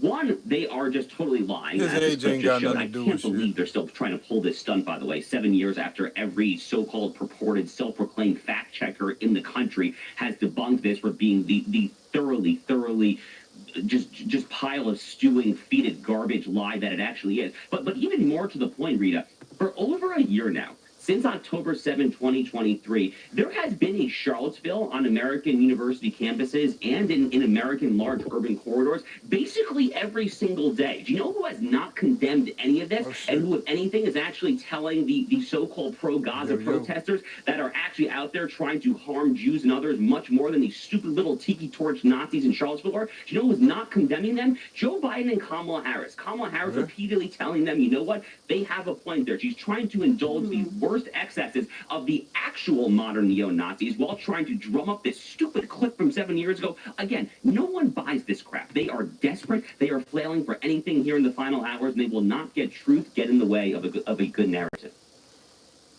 Right on. Now, today, Joe Rogan, who is a hugely influential podcaster, his audience dwarfs everyone and everything else, he endorsed Trump. And this is a big deal, Josh, because he's not a traditional conservative figure. He used to back Bernie Sanders quite strongly. But he's been red-pilled like millions of other Americans in recent years. Do you think this is enough to get Trump over the line? The number of male voters who have been red-pilled, who've gone from Democrats to being independents or Republicans? Yeah, so two things here. One, so Joe Rogan does have an absolutely massive audience there. And the fact, I think, most interestingly, that he and Elon Musk, neither of whom is a traditional kind of Heritage Foundation, Washington, D.C. think tank sort of conservative, not someone who's been steeped in the intellectual conservative canon. The fact that these two guys are having this conversation and endorsing Trump, I think says a lot about what the Trump coalition is and what it is not. Fundamentally, I think what the Trump Vance ticket represents and what the Trump coalition, the MAGA movement represents, is fundamentally, Rita, a return to civilizational sanity and ultimately just normalcy. It is a rejection of some vogue, faddish notions that biological males can compete in women's sports, that we can just let in millions Joe Rogan. So Joe Rogan's got teleprompters, you're saying? Feel any kind of cultural effect whatsoever. There's not going to be any effect on wages for lower income earners and anything like that. It fundamentally is just a common sense coalition. That really is the way that I envision the Trump-Vance ticket. Elon Musk is a common sense kind of guy. Joe Rogan is a common sense kind of guy. Again, they're not out there because they have these deep-rooted, kind of in their bones intellectual thoughts about the capital gains tax rate. No, they're out there because at a visceral level, they are patriotic, let's fly the flag, red, white, and blue, patriotic American, and they want a president in there who Yeah, I know, but that's understands the that this thing. She country is good she didn't want to because go it is great and is great because do of its Rogan. citizens. That Only if fundamentally, there I was think, certain at its things, core is you what know, he had to distinguishes go to this her and ticket all of from the this. opposition ticket. I do think that the Joe You know what I'm Rogan saying? endorsement makes a big deal. I When personally wish her it had come a little sooner, teleprompter broke but, you know, again, he's not at a a rally or traditional wherever it was, endorser, as she you ain't had said nothing there, to so say. better She late just than never. repeated herself, talking about it was 32 days left. She didn't say nothing. Well, he's got quite a coalition, Trump, here. Very diverse background, broad church of people. When you look at the likes of Tulsi Gabbard and Robert F. Kennedy Jr., Vivek Ramaswamy, Elon Musk, again, Elon Musk, a former Democrat donor. Those crucial independent voters, do you see them swinging overwhelmingly to Trump? People may not like what comes out his mouth, but he could at least stand there and talk So some I shit. think that Donald Trump is going to win independent voters. I also think, to get back to what you were saying with the Joe Rogan effect, I think that he's going to absolutely dominate the male vote. So, you know, the media here in America has been talking a lot about the female vote and how Donald Trump has this horrific gender gap. And you had this stupid clip of Mark Cuban circulating saying that there's no powerful, respectable, intelligent women close to Donald Trump. That would be news to a lot of people. I saw Megyn Kelly having a lot of fun with that particular clip on the campaign trail in Pittsburgh, Pennsylvania last night. But, you know, what the media does not talk about is the fact that Kamala Harris and Tampon Tim Walz are severely underwater when it comes to the male vote here. In fact, the metrics that I have seen show that Donald Trump is crushing it with the male vote even more so than the Harris-Walz ticket is crushing with the female vote. So if men come out and actually vote for Trump anywhere close to what the polling currently suggests, I think it's headed towards a resounding victory tonight. I really do. Josh Hatter, thank you for your time. Should I request a drum roll? I wanted to check that one out with the little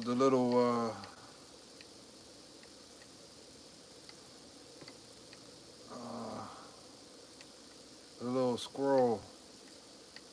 I wanted to see that real quick if I could, but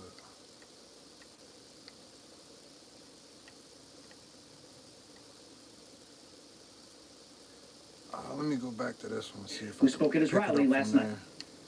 My father, the name Clemente, what it means is goodwill and unity. I believe that your team is going to bring it all home. I believe in everything that you stand for right now, being able to make the change for our families. And I told this man that I commit myself to helping RFK Jr. with our... Let me find, I want to see this one here today when they had the little squirrel peanut. Shit, where is that? They had it on here. It wasn't that far back. Shit. Where's it at? 3 hours, maybe it's in this row. One day, no, it should have been there somewhere already. Here it is.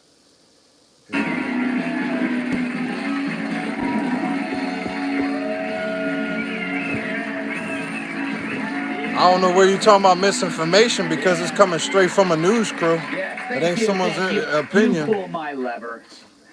Happy Monday, everyone. So There's I voted all kinds earlier of facts today. to back it all this up. This is a sticker that poll workers gave me. Very cute. Here in NYC, this is the sticker they're giving the Venezuelan gang members. Check it out. And down in Washington, they made a special sticker after this for clip, President I'm gonna go ahead Biden. and You can take see off. that. But I voted today, and I'm dead. I just wanted to see this And about it's the nice to little see that Doug squirrel Emhoff peanut. is supporting his wife Kamala with this voting sticker. I voted after nailing the nanny. How could you applaud that? But Drew, tomorrow is election day. It's the day I play my favorite game called Looking for a Poll Worker Under the Age of 90. But things look so good for Trump, Democrats have already impeached him. Yep. Meanwhile, our current president plans on voting, but only after he finishes his breakfast. Speaking of Doug Emhoff, he campaigned for his wife this weekend, saying Kamala did what she always does. Quote, she put her head down and went to work.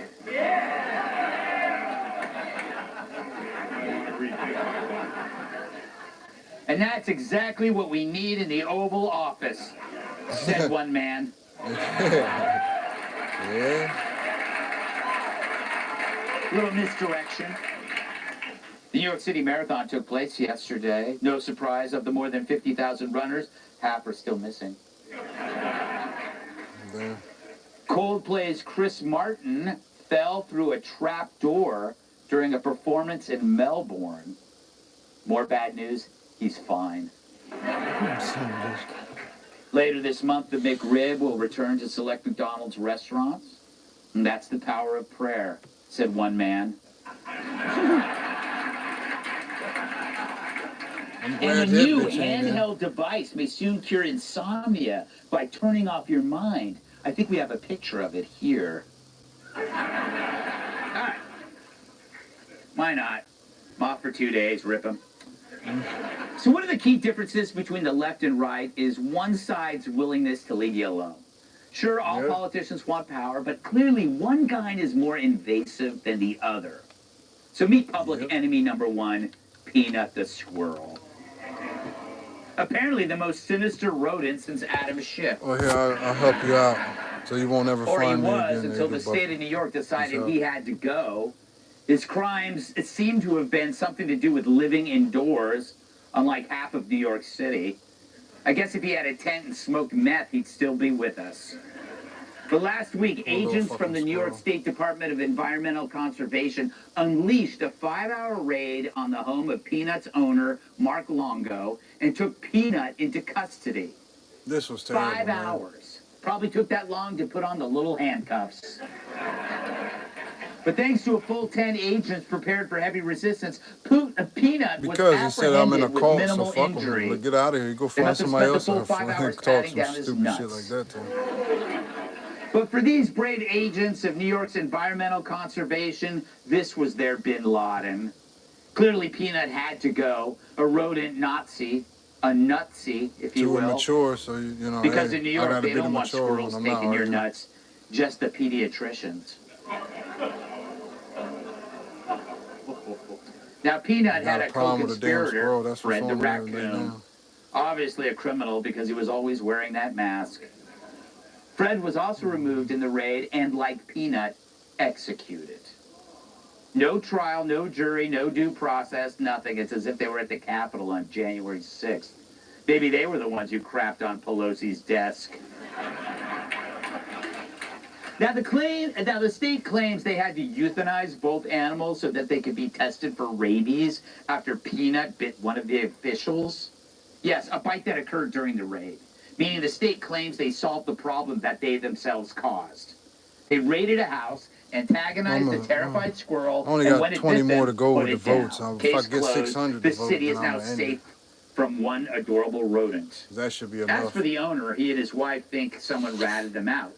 Turns out they have an OnlyFans page where they post porn, and that page helped them rake in hundreds of thousands of dollars, which they used to buy their 350-acre property. Now, as a New York State resident, I can't tell you how much I appreciate the state's commitment to my safety. You know, I was starting to think that with all this crime and homelessness and migrant chaos, things were going in the wrong direction, but now, thank God, we're back to law and order, first with the squirrels. We have a secret way to help you make life more affordable. You don't have to do anything other than what you're doing right. Now, the joke about priorities is obvious, but the process itself isn't.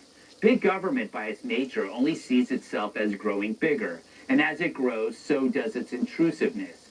But as they wish to control every aspect of your life, they forego the basics they were initially designed to cover. Crime, sanitation, homelessness, only instead to focus on stupid like your pets, your lemonade stands, your pronouns. And why? Well, what is government even at 591 is still at 69% the robots and 31. Who feather their nest by doing exactly what they're told. Think about it. Did anyone during this raid just stop at any point and say, hey, wait a minute, this is stupid. This is crazy. This is nuts.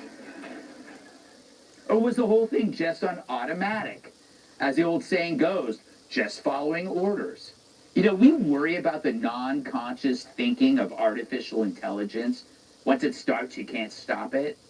But meter maids, civil servants, and state environmental control officers are already there.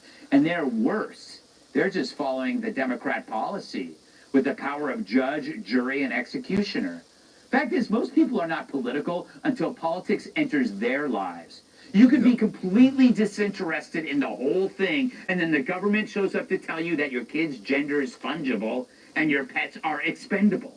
It's like parents who never gave about anything more than homework and soccer practice until COVID showed up. And then they attended the school board meeting and realized the maniacs are in charge. Maybe we ought to thank China for inventing a virus that acted more like smelling salts for us and woke the average citizen the up.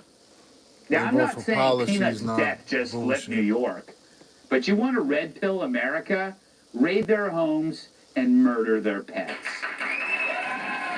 Let's welcome tonight's guest. He looks so young, he gets fan mail from P. Diddy, host of the Guy Benson Show, Guy Benson.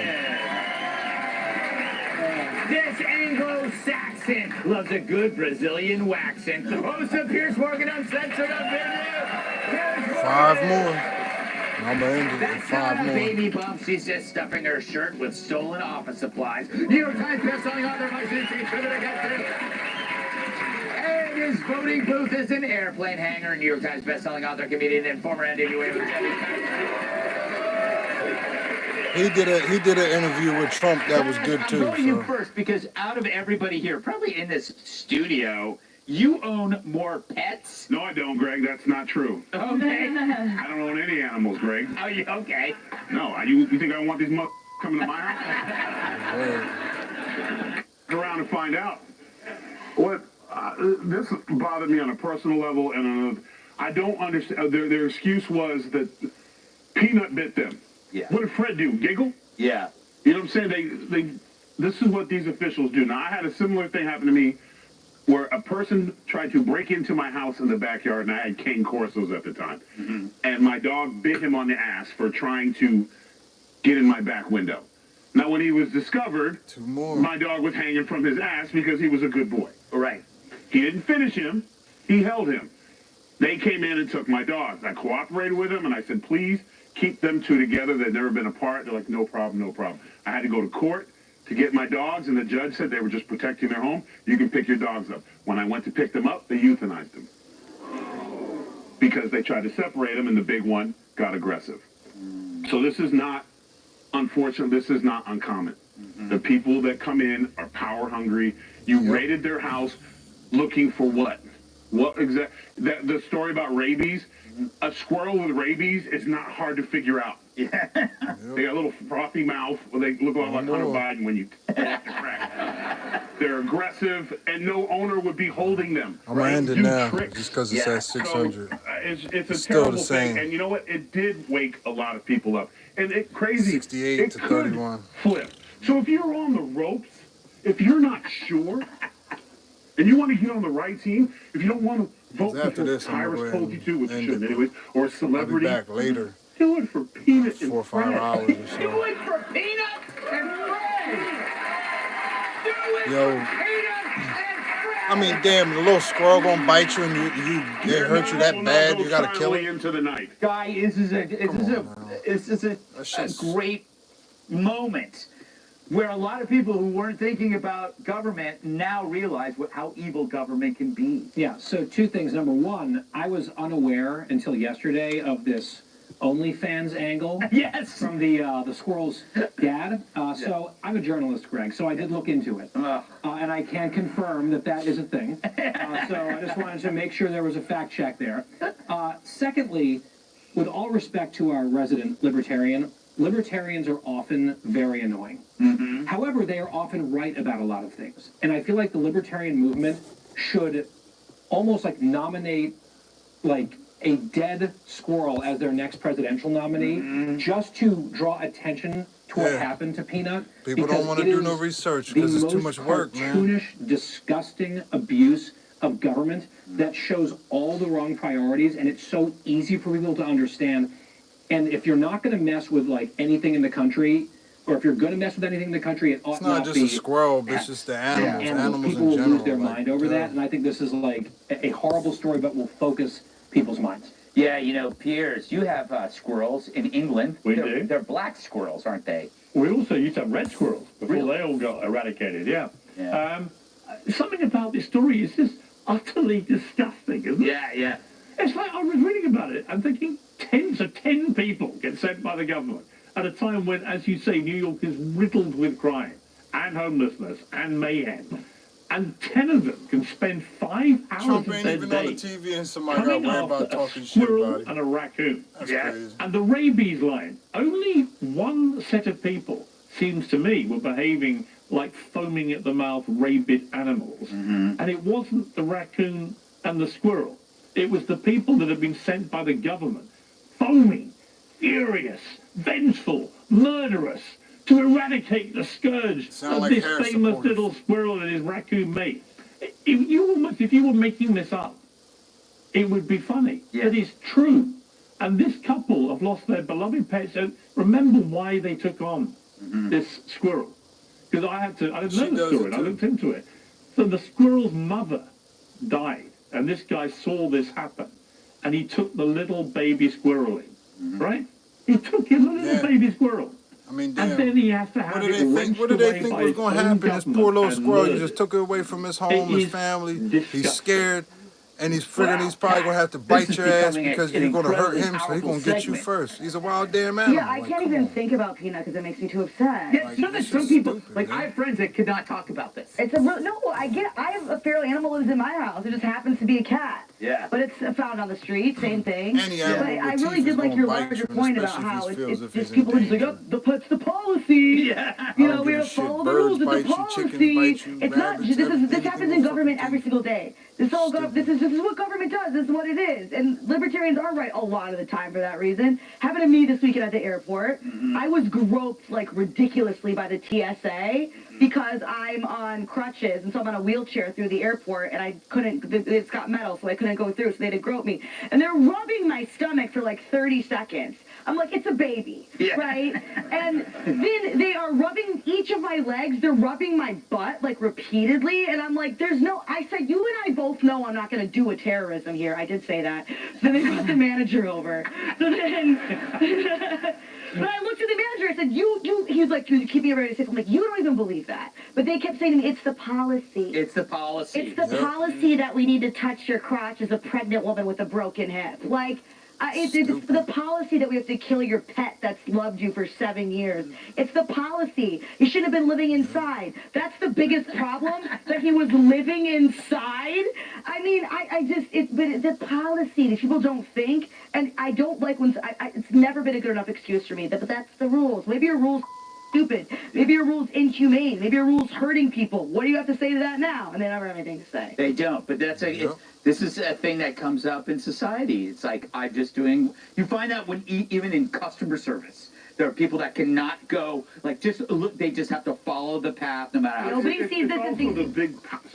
It's also the big, powerful ego. Yeah. You know, because if I was standing in their backyard ripping their tree out, and the tenant would be like, yeah, that's the feral animal right there, go get him. They're like, oh, we're going to have to call another guy for this, we're going to have to get another thing for that. But a little tiny squirrel, he bit me, I'm putting him down. They're so powerful. You know, it's like, the other thing is, Kat, by telling us that story, you probably just increased TSA jobs by 100,000. Nobody's looking at a pregnant woman leaning over on one crutch while a lady rubs her ass and a man is watching and says, oh, this is necessary. This is okay.